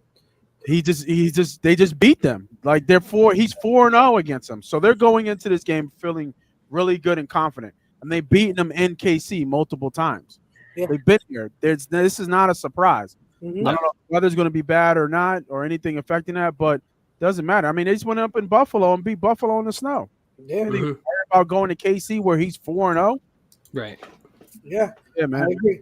Billy Bob says all things point to the Bengals winning hard, which makes me second guess. It's like too obvious and sets up for Mahomes' broken ankle theatrics. I mean, that's a good point. It's just like, is it too easy not to bet them? Is it too obvious? Collinsworth comes out of nowhere. Win, but the Chiefs could surprise them. Marique says, I don't know who the hell is winning Bengals versus Chiefs. I remember the throws Mahomes made after his sprain. They just weren't as good when he couldn't roll out with his normal speed. I mean, it's like he really did. Like he wasn't the same. You could see it. Like normal throws he was missing on, but you have to also assume that with a week of practice, he's going to adjust his game to focus more in the pocket. So I mean, he's the best quarterback in the league. He's not going to do whatever it takes to adjust and to change his game up. And he's not going to bring to me, one-legged Patrick Mahomes is still a top 3, top 5 quarterback in the league. So I'm not going to discount him. I think for me, if he was fully healthy, I'm picking Chiefs all day. Let me rephrase that. I'm picking the Chiefs. I'd favor them slightly, but now with Mahomes hurt, I just don't know. For me, it's tough. For me, it's really, really tough. I don't know. Anyone else have any thoughts on it? You seen what the Chiefs did last year, coming off the AFC Championship game.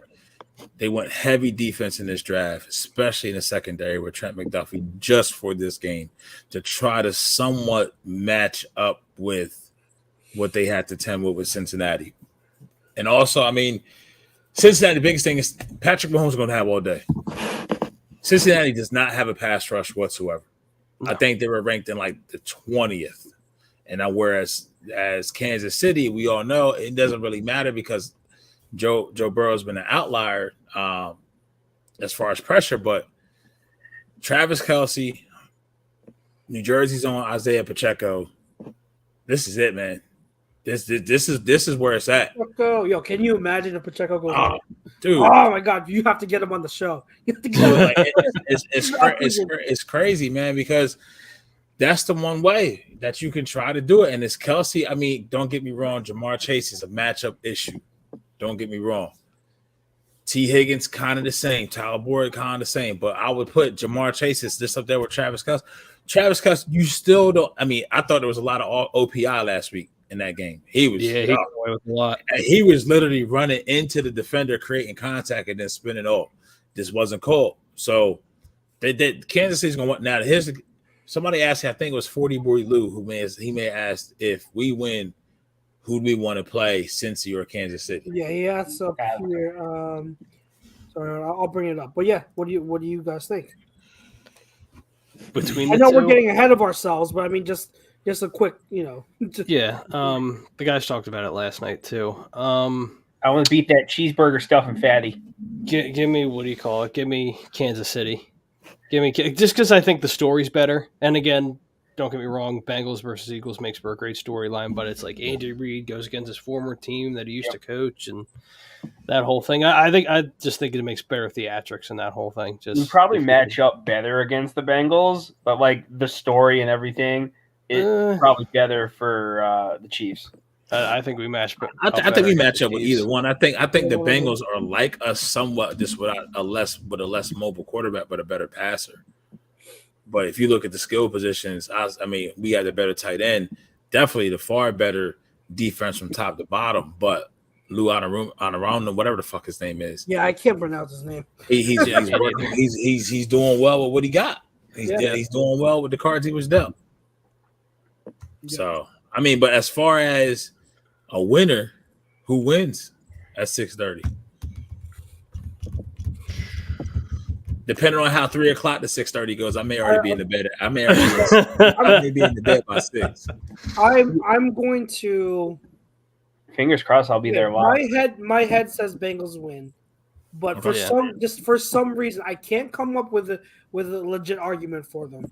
But for some reason, my gut says Chiefs, so I'm just gonna follow my gut. I think the Chiefs pull this out somehow. There's no logic behind my pick. It's just my head's in the game, but your heart's in the song. So I'm going with Chiefs, but I don't feel confident about it. To me, it's a toss-up. Yeah, I'm gonna go Bengals because I don't know necessarily what Mahomes' ankle situation is going to be. I get that he doesn't have a limp or anything like that, but one weird tweak or one back step a weird way, you never know. But and the thing is too, if Joe Burrow gets some confidence and he gets in a rhythm, it's over. I don't care what anybody said, it's over. I saw that video last week during pregame. When they went against the Bills, when he spun around, I'm like, all right, Bengals by 1 million. This game's already over.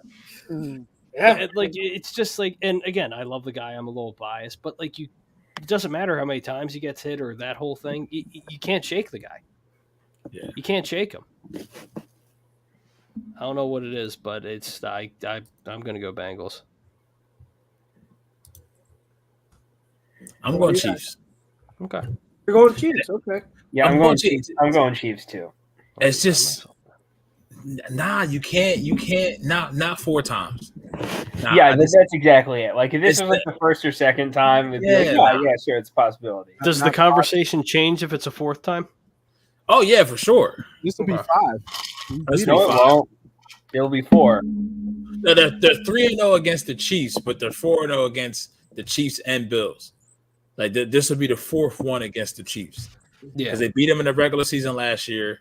They beat them in the AFC Championship game. Beat them in the regular season this year. This is the fourth matchup head to head in the last 2 years. Mm-hmm. Yeah. So that's what I'm saying. Like Andy's, you gonna see some shit Sunday. You trust to believe you gonna see some, and because Andy knows, like, I mean, it's Montez Valdivado Scantling and it's Travis Kelce and the Pips, bitch. That's what you got in your skill position.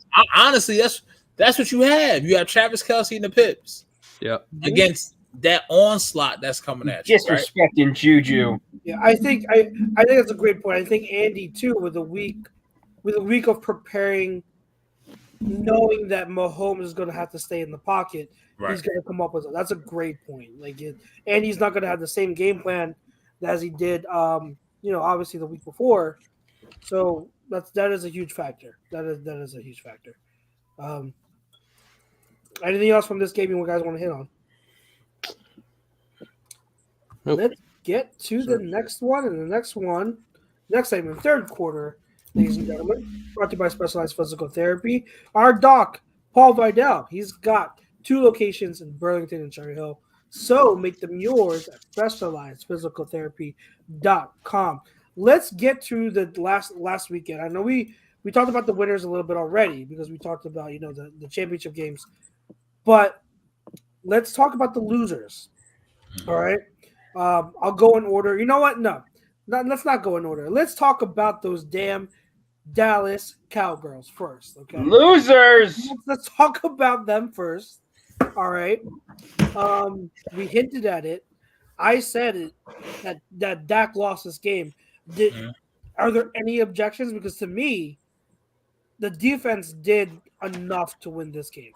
In my opinion, like they put forward a good game.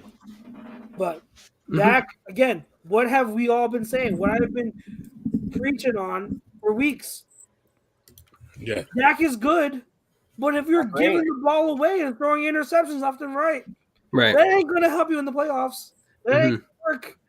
Between him sucking and that's how it played out. Those 2 interceptions, especially that second one in the red zone. Oh my God! Wasn't even close. Like then he tried to throw one in his own end zone. It was hilarious. I'm like, he's trying to throw the game away. Between him sucking and Micah Parsons acting like a baby back bitch. To Michael to Deebo Samuel on Instagram. Well, what happened to that bowl, dude? What happened to that bowl? Come on, man. He's talking about the Pro Bowl, Pete. So my favorite thing is that because I'm thinking about this, because remember they have Micah Parsons because we traded with them, right?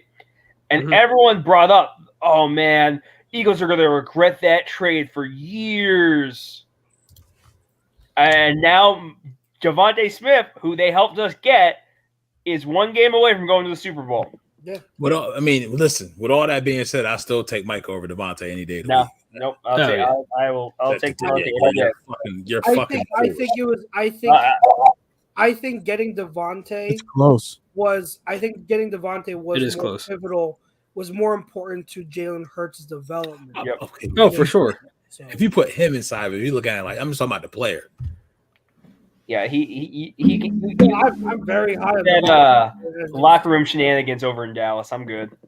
So I will say this, like I said, like I was telling people, Dallas is on Dak, but Dallas Dallas and Buffalo need a better number 2.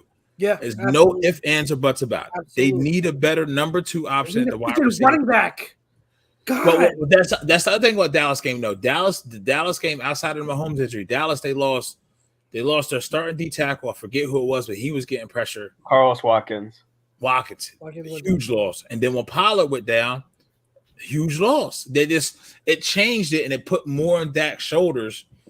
And he didn't have just the caked up throws that he could have like he had against Tampa Bay. And he had to make decisions. I mean, the brain farts, which is so bad. So bad. So every bad throw that Dak had was caught by the other team. Every bad throw that Purdy had wasn't. It's as simple as that. They had a number 2 in Cooper, but they decided. Yeah, they traded him away for a 6th-round pick. They had to pay that. The money wasn't there. No, they paid Deke. I mean, that's what happens when you're cheap. No, they gave Zeke the money. Remember? Yes, and that's where you got. That's where you got to know. Like, they didn't. Stephen Jones and Jerry Jones didn't have the foresight to say, okay, in today's NFL, what's more valuable? Yep, the wide receiver who's already under contract, or trying to go out and re-sign a running back who, don't get me wrong, is probably a fan favorite, and you kind of didn't know what you had in Pollard, but it's easy enough to see you got that money from Zeke. Now you still got Cooper on the books. You could have went out and got a better offensive lineman. You could have went out and got another. Could have got another running back. Somebody who would have gave you somewhat comparable production of what Zeke had. And you can see, like, I think it was Bart Scott who said Zeke. The Cowboys are further away from winning the Super Bowl with Dak Prescott than they were when he was a rookie. And that's the honest truth. That's absolutely true. Now I would say this: CD has proved to me. Oh boy, number one. Because he was winning on the outside. He was winning on the outside Sunday night too. He's a wide receiver. You know what I mean? So if he's a quarterback, he could probably be really good. But the other thing, the same reason I would say this, outside of this, the brain farts, it's kind of similar to why Josh Allen is home as well. You just ask your quarterback to do so much and be perfect. I mean, look, there's no reason why the Buffalo Bills couldn't put up more than 10 points outside of the fact that Gabe Davis ain't it. They need another weapon, and they didn't want to commit to running the ball. It didn't help that it was down 14-0, and they lost Von Miller. All these things make sense. All these things add up. There was only one team truly this past divisional round weekend that was outclassed, and that's the team that we played Saturday night. And that's just because we was the worst possible matchup for the Giants. Yeah, everything that we do well is their weakness. Yeah, and they're ahead of schedule. That's why they were in the playoffs, but they don't have the horses. Like we said it all last week. But with the Cowboys, that loss, I say it's on Dak, but you would make a great point. Like it also goes beyond that. It's on the roster construction. Like you hinted at. Like it's you chose to give Zeke. You not only chose to give Zeke a huge contract, you also did that knowing that you ran him to the damn ground. Yep, like, they killed him, man. It's not like you're giving an extension to Austin Eckler, who is relatively fresh for his age because he doesn't get run to the ground. You know what I mean? Like, and it's not like you have Nick Chubb's contract's not even that bad either, and he's still a top 3 running back in the game. Like. You ran Zeke to the ground for years. This is what happens. It's so easy to tell for the past 2-3 years that Zeke is washed. He doesn't have the juice anymore. He just doesn't. So when your money allocation was on a running back, you ran to the ground for this first 4 or 5 years. This is what you're getting. Now you're paying for a glorified short yardage back. And you don't have the money to go get a wide receiver 2, a wide receiver 3, more O-line help, more help on the defense that's in the secondary, more pass rush. You don't have those things to allocate. That's what happens. So it's on them too. It absolutely is on Jerry Jones, Stephen Jones, and whoever's constructing the roster, because what's Dak going to do? Now I will say this, Dak, I think now we've reached the point, and I think a lot of Cowboys fans are saying it. Dak is a good quarterback you can win with.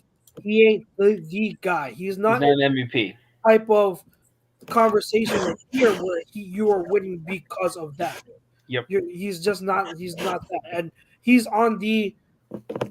You've entered a stage where you now just know what he is, and unfortunately, he's on the downturn of his career now. Like he's going to be. He's not getting better. This is who he is. This is as best he's going to be. But he's flawed.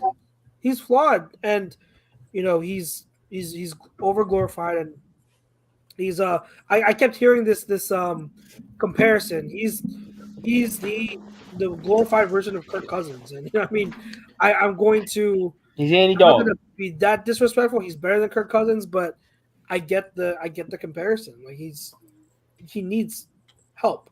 But when Is he though? Is he better than Kirk Cousins? I mean, I'm not trying to say that. Just he says it too. I think he's better than Kirk Cousins, Okay. but is it? I don't is even it think really that. Does the disparity? It's not that far. It's not that far that far. apart. I don't think it's all on Dak. Like, obviously, he's played like shit when it comes to the playoffs. But look at what they've done from like putting a team together. You know, they gave Zeke all that money because he bullied them into doing it. They waited too long with Dak, and they gave him $40 million a year. They gave Amari Cooper $100 million because the Washington football team was going to sign him. They signed Jalen Watkins to that big extension, cut him. They signed La'Ville Collins to that big extension, cut him. Like, all their obsession with keeping all their hometown guys has bit them in the ass because either players don't want to sign there, or their owner is too goddamn cheap and doesn't want to sign players.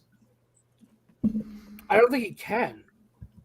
Financially they can't. I don't think they can't now, but like they've had opportunities to go after guys, and for whatever reason, because he even says it all the time. Oh well, we built through the draft. We built through the draft. We built through the draft. That's what we do. We Dallas Cowboys. Woohoo! Well, I think it's also a fact that people don't go there. He's doing. Anything else from the Cowboys game? I don't know if anyone. It's just tough, man. Like it was tough to watch that because as much as the flag and the blanket comments, we hate this, we hate that. I think Dallas was a decent team. They you don't want to watch a game. I get no pleasure out of watching a game where a team played good enough to win and they don't. I mean, you know what I mean? Like Dallas played good enough to win that game. Oh, they absolutely did. They just did. Don't stroke his ego, please. AKA professional burner account. Where's Matt? My hands are up here. How I can't move my burner account. I just want to know. Where's your team? Who's your team? I think he's a Cowboys fan. Cowboys fan. So they had You've been irrelevant for 28 years. Okay, you didn't beat nobody. He's like this comment. We still talking about something. This comment made me laugh. He said, "I watched Hurts highlights, and literally never a second read." Then you don't know how to read a damn offensive play. Blake Bortles has the same amount of playoff wins as Dak Prescott. Kiss my green ass. Why is it green? Nope. Why? That's an honest question. But Pete, you might want to go back to the doctor. A little pro tip. A little tip for you. What's the other game? The Jags. Can I just say the Jags deserve so much credit. Like that was a game until Agnew fumbled the ball. Yep. So credit to them. That's what happens when he's your number two. I know Mahomes was hurt, but still the Jags definitely played a really good football game. It just shows me they're a young team. That's I'm what so excited to watch what Calvin Ridley looks like. They're a young team. They're up and coming. They just don't have enough guns, right? Yep. You know what I mean? And they will next year. They will next year. They're getting Calvin Ridley back. It's going to be fun. Really a little bit different. And can Lawrence take another step forward? Yeah. Yep. Can he take another step forward? That's what I saw in that game. They should have lost that game, and they did. They made a good effort. Yep. Mahomes obviously got hurt, so it affected the game completely, and they couldn't take it. They're just a young team, but they're still growing, and I think they should be back next year.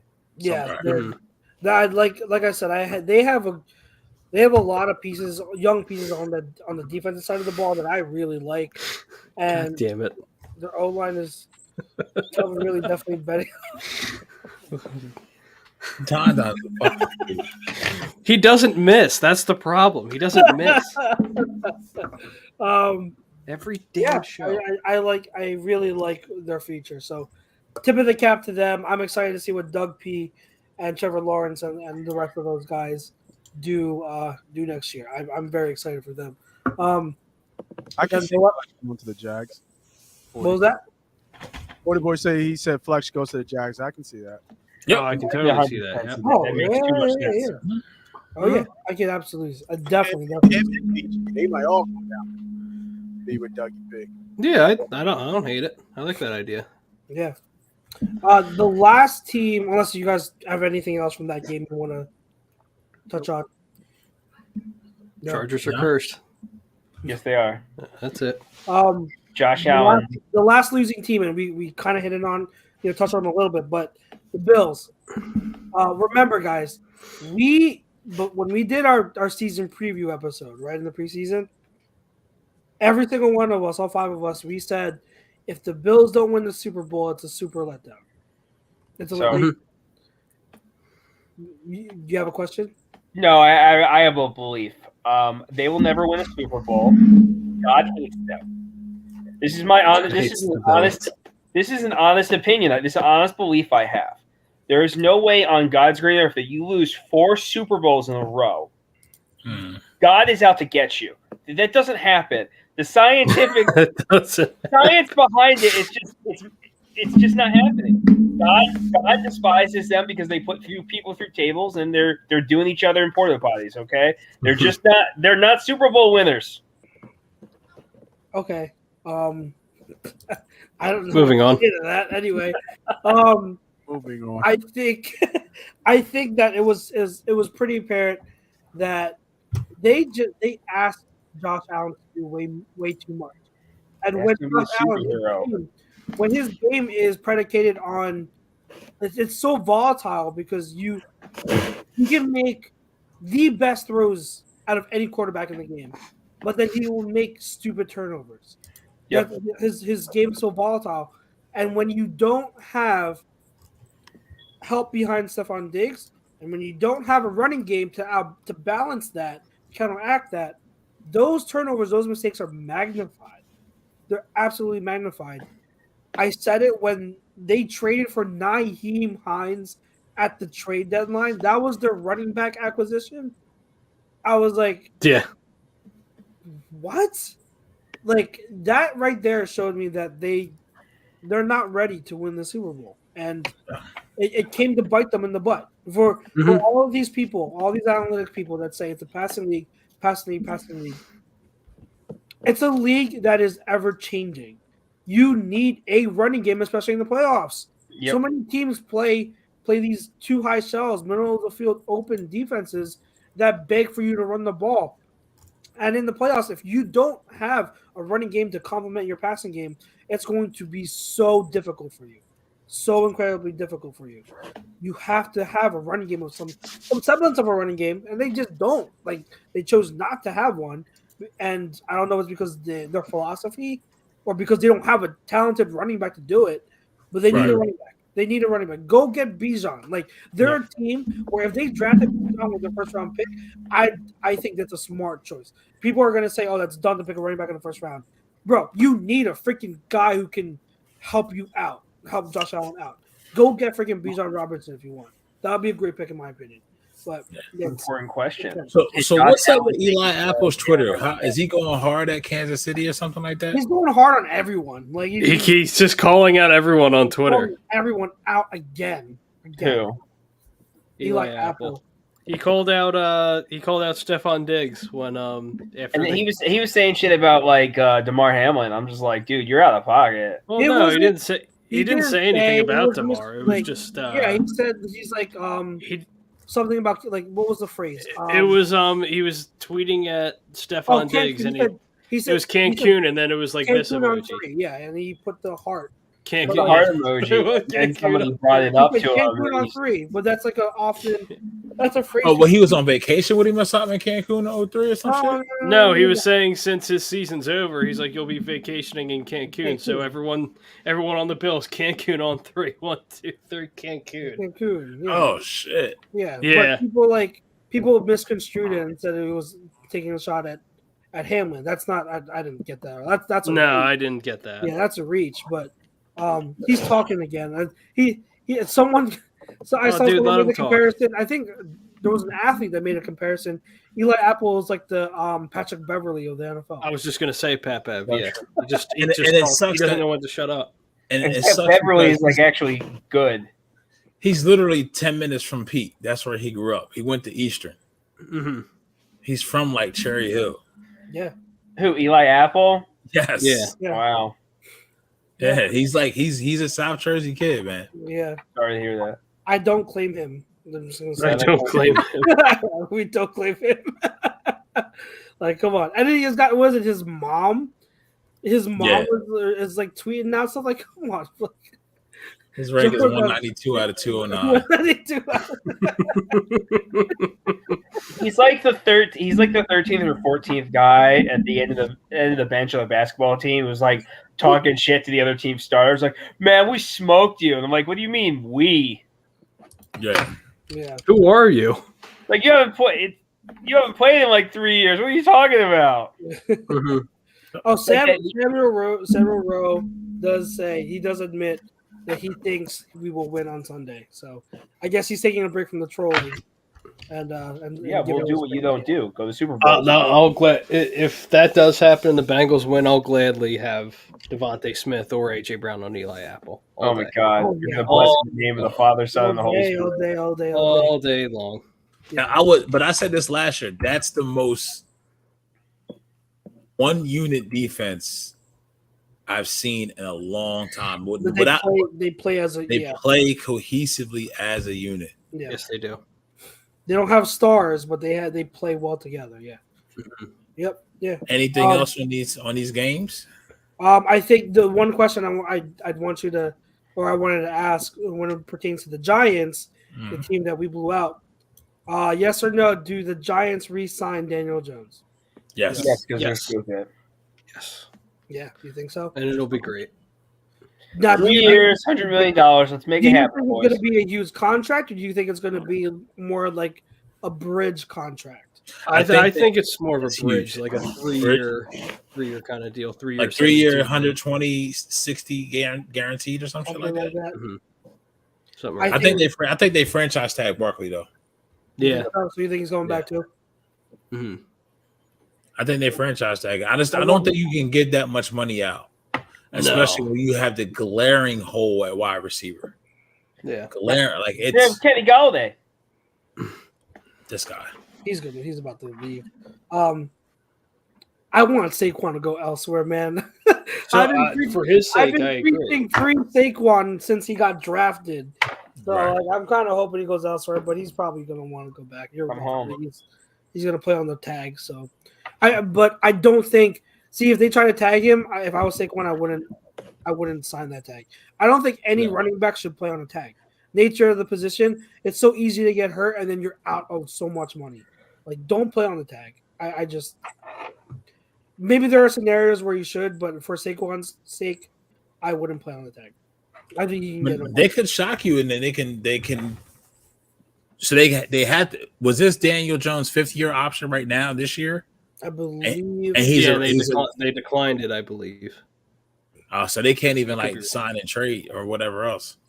Because I mean, if I'm Dable, I'm probably like, okay, if I want a bridge, do I want to pay Daniel Jones as a bridge, or do I just say fuck it and not trade for like a Derek Carr? You know what I mean? Yeah. Yeah, I don't know. Yeah, they elected to decline his 5th-year option back in April. Joseph Barkley said he doesn't want to reset the market. He wants between 14 mil. Yeah, or he wants 14 mil. He clarified. He wants 14 mil. Hey fellas, I got to jump. So let me get you boys. All right, Nate. Nate Money. Love you, bro. Catch Nate Money Podcast Sunday morning. Sunday morning, Saturday too. Still Friday. Okay. Friday midday. So what we do is we do the game predictions on Friday, and then we do the player props on Sunday. Gotcha. Okay. Just twice. All right, fellas. All right, man. Later, Nate. Talk to you. Yeah. I'll see you, Riddler. Bitch.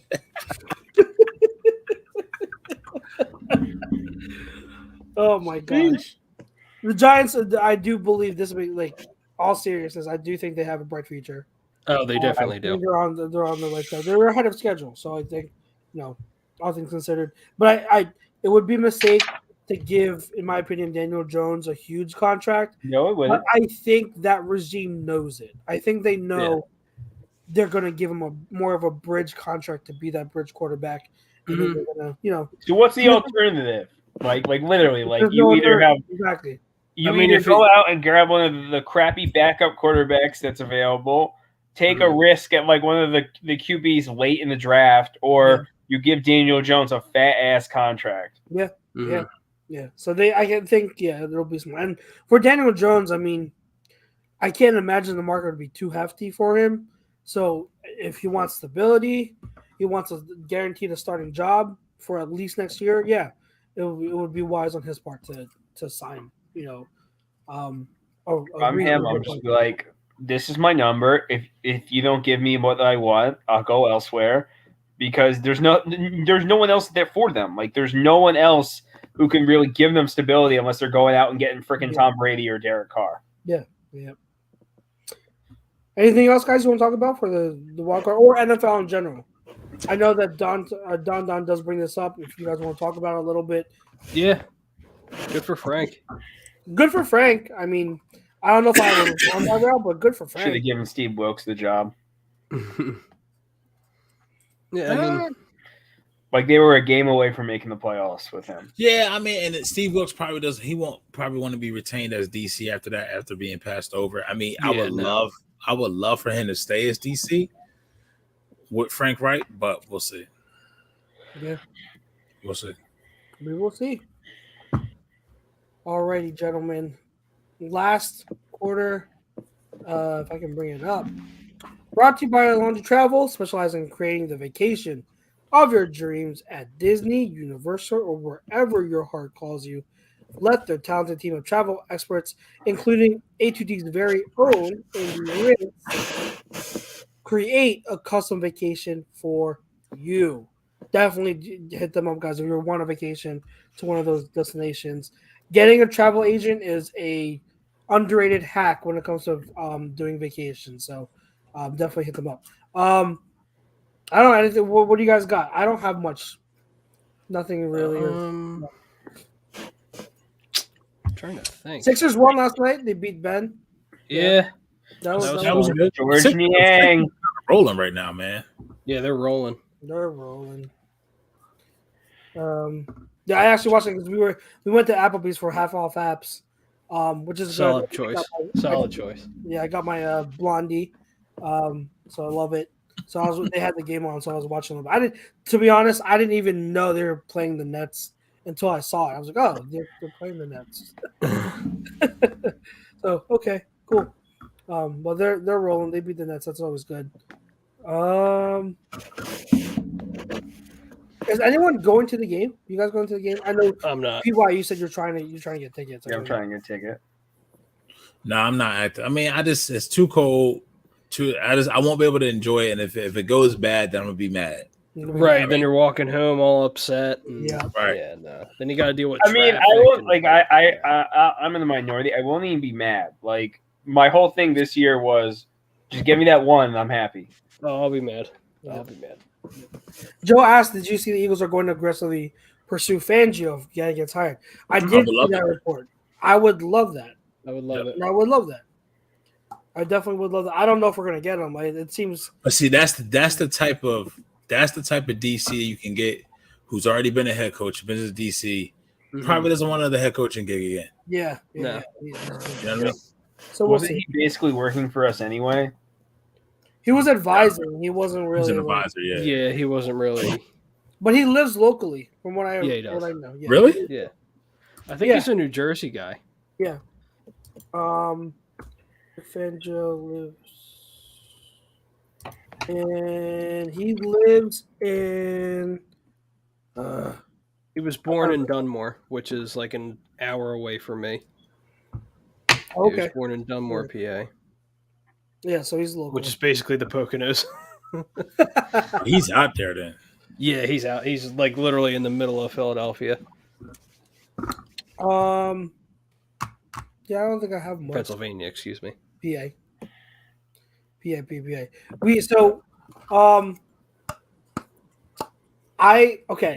This came up. I'll ask you guys because it got me thinking, got my head spinning. I was listening to the Ringer's Philly special pod, and one of the questions from the fans was because he lives in San Fran, he's taking his son, who is 12 years old but an Eagles fan also. They're flying out and they're watching the game on Sunday, so the dad wanted food suggestions for where they should eat at in Philly. Okay. So the producer, I forget his name, the producer for that show, he was giving like his recommendations, and his recommendations were not bad. Let me just say that. Like by no means were they bad. They were great recommendations. But it got me thinking as he was saying them, I'm like, yo, people like they gravitate to the same cuisines way too often. Oh yeah, there are people's palates are not expanded, bro. Like, there are so many good different types of foods in Philadelphia. Oh yeah, for you to resort to the plain old pizza, cheesesteak, hoagie, pizza, cheesesteak, hoagie, Italian, like those are great. But cool. Chinatown alone has so many great food options. You did mention Alves. Alves is great, but like. Yo, man, like, I wish I could have pitched in to that comment and tell, like, hey, if you're willing to open up your palate a little bit, go to Chinatown. Like, oh my there God, are so many good foods in Chinatown. They're so underrated. It'll change your life if you're just used to the typical Chinese takeout. Like, it's amazing. So, I wanted to. So, if someone were to ask you the same question, guys. What's one place you would definitely suggest? Like, if you're visiting Philly, where would you suggest you go? Tony Luke's. It's my favorite place to go in Philly. That's a tough one. Non-traditional like pizza, cheesesteak, hoagies. Whatever you want to say. Whatever you want to say. I already said I would go to a few spots in Chinatown, or I would say my spot that I've been going to several times. K-pop. K-pop. I would go to K-pop. K-pop's a great place if you've never had it before. All you can eat Korean barbecue. Oh my God, so good. So I'd say go to K-pop. I would probably say Foco, man. Foco's always a good one. Fogo's always a good one. That was going to be mine, actually. Because then you get a little bit of everything. It's the best. Yeah, man. Just leave the card green, bitch. Yeah, just leave the card green. They just keep giving you stuff. It's the best. It's the best. Joe said Santucci's on 9th Street, which I've never had Santucci's, but I heard it's really good. Dallas Angeles and Roxborough. Reading Terminal is obviously a great holiday. Yeah, Reading Terminal Market. That's always a good one. Yeah. I'll be there next Thursday. So yeah, nice. Another good one that I like is Giorgio on Pine, right on Pine Street. What kind of cuisine is that? Italian? It's Italian. They have a sweet potato gnocchi. Oh, so good.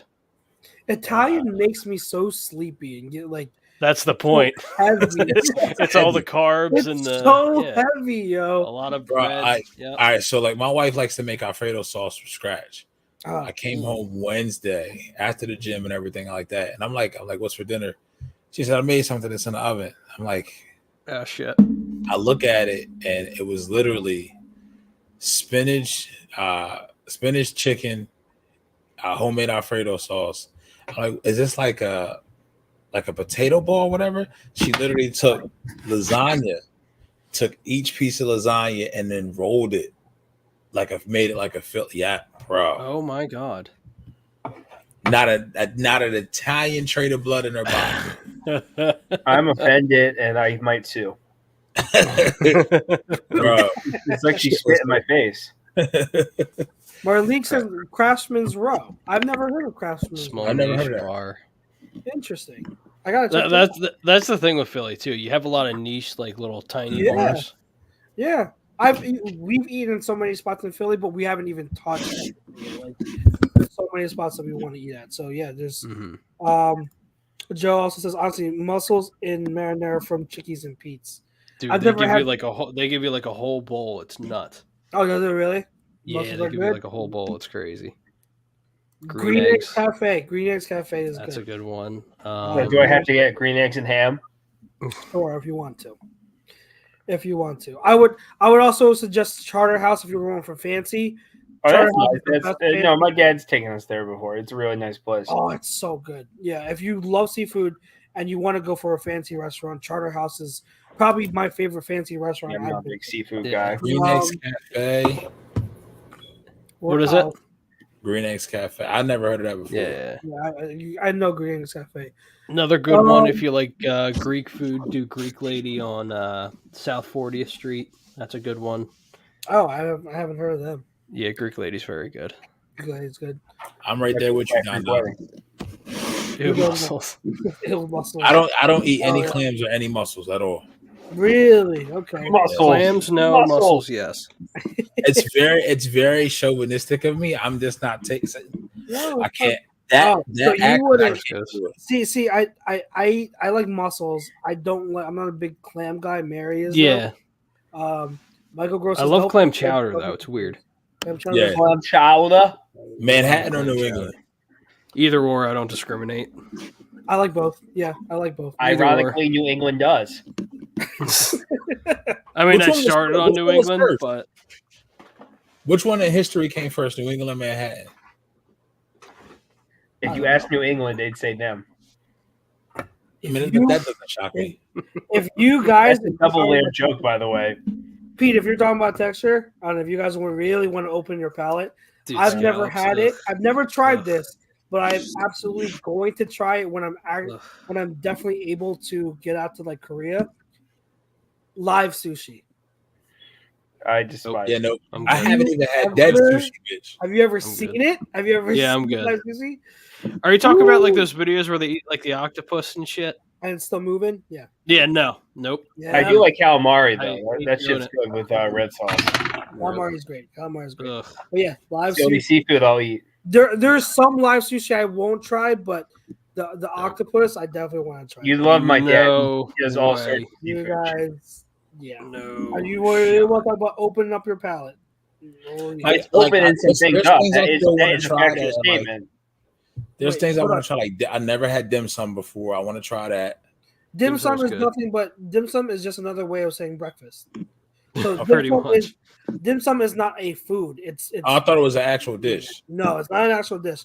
Like dim sum describes it's breakfast, but there's certain types of Chinese foods that you serve during breakfast. So like a lot of like dumplings, stuff like that. Right. So, but it's not just dumplings. So once you get to certain countries, bro, like their cuisine just gets it gets different.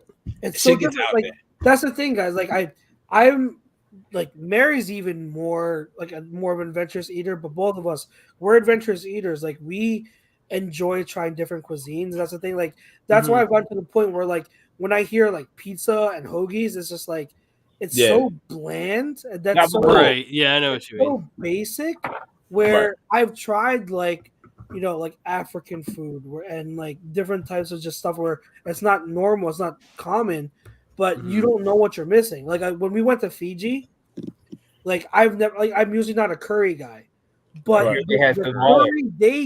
the curry they have is amazing, and that's coming from someone who doesn't like curry. Is it more of like a paste kind of, or is it like but it's not as spicy and potent. It's I don't know how to describe it. If Mary is it more savory? It's savory, and they do so much with it. Like that's what I'm saying. I always preach on the people. Like when you're out eating, like yo, try different stuff. You don't know what you're missing. Like people underrate Asian cuisines, and then they think Asian cuisine, they think Chinese takeout.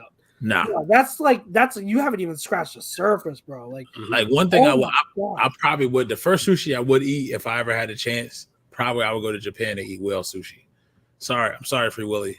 I just, you know what I mean? That's the only one place you can still get whale. And it's so different things. Like the only thing I will say is like, if I ever went to Italy, like I would just it would just be pizza overload just because it's just the different areas of different styles of pizza. You know what I mean? And all the ingredients are fresh and that whole thing too. So oh god. That's like if I go to Australia, I get blood sausage. You know what I mean? Like Australia is people don't know, but like meat wise, Australia is ridiculous. Yeah. Oh, absolutely. You know what I mean? If you, this is why I like. It's not the best. It's not the most authentic way to do it, but if you ever, this is why I love Epcot, especially during the festivals, a food and wine festival, because if you're willing to try a little bit of opening up your palate, they have all the vendors at the World Showcase where you can try a little bit of what like Africa and Australia and they're Kenya. They have a Kenya booth where really. Now I could do that, or I could just go to Johnny Rockets every day. Yeah,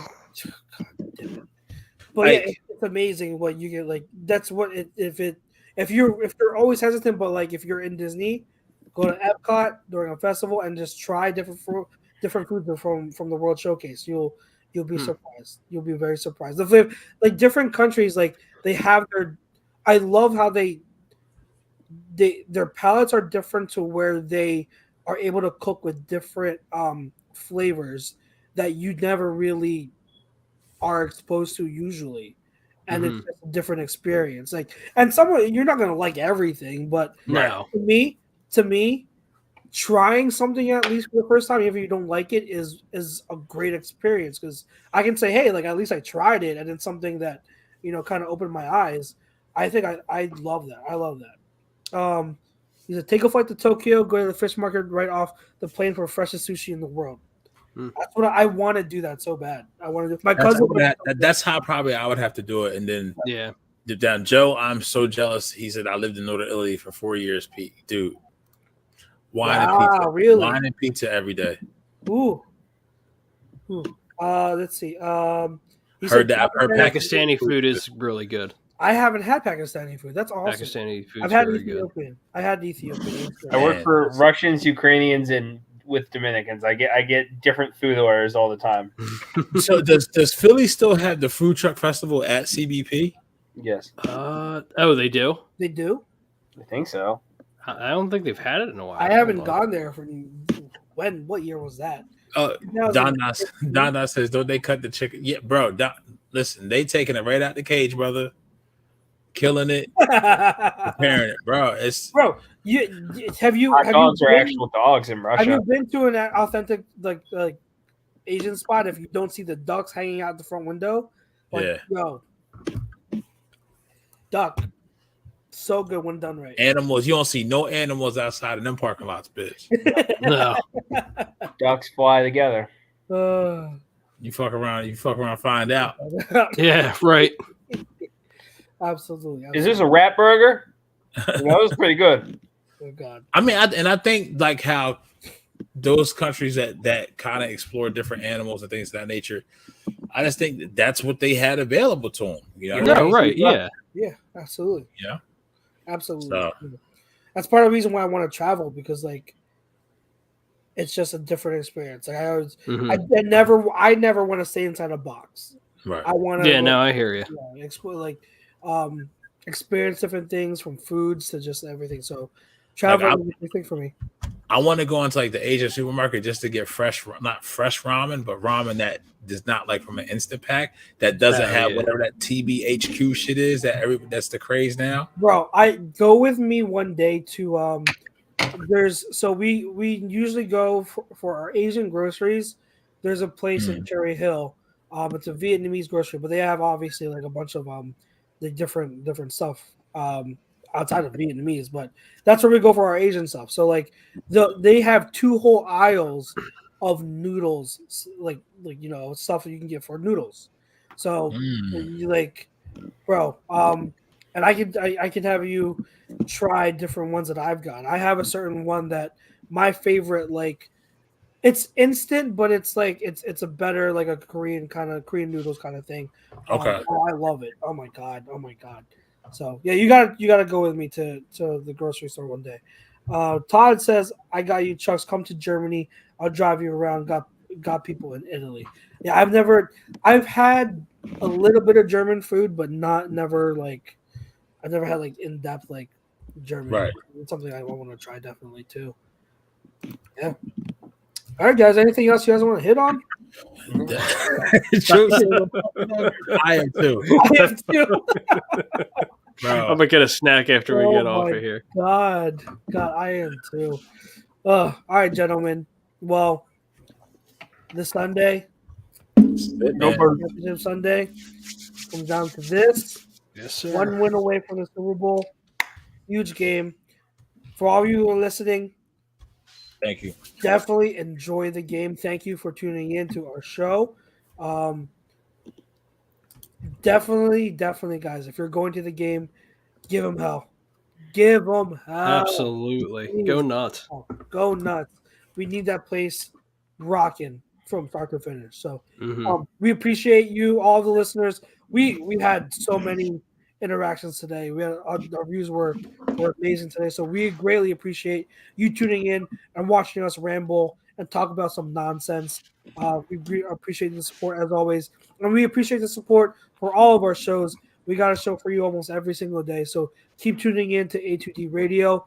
And also thank you to our show sponsor, Boswell's Bread. Remember, guys, hit them up in Mount Laurel. Let them know that A2D sent you, and you get 10% off your entire order.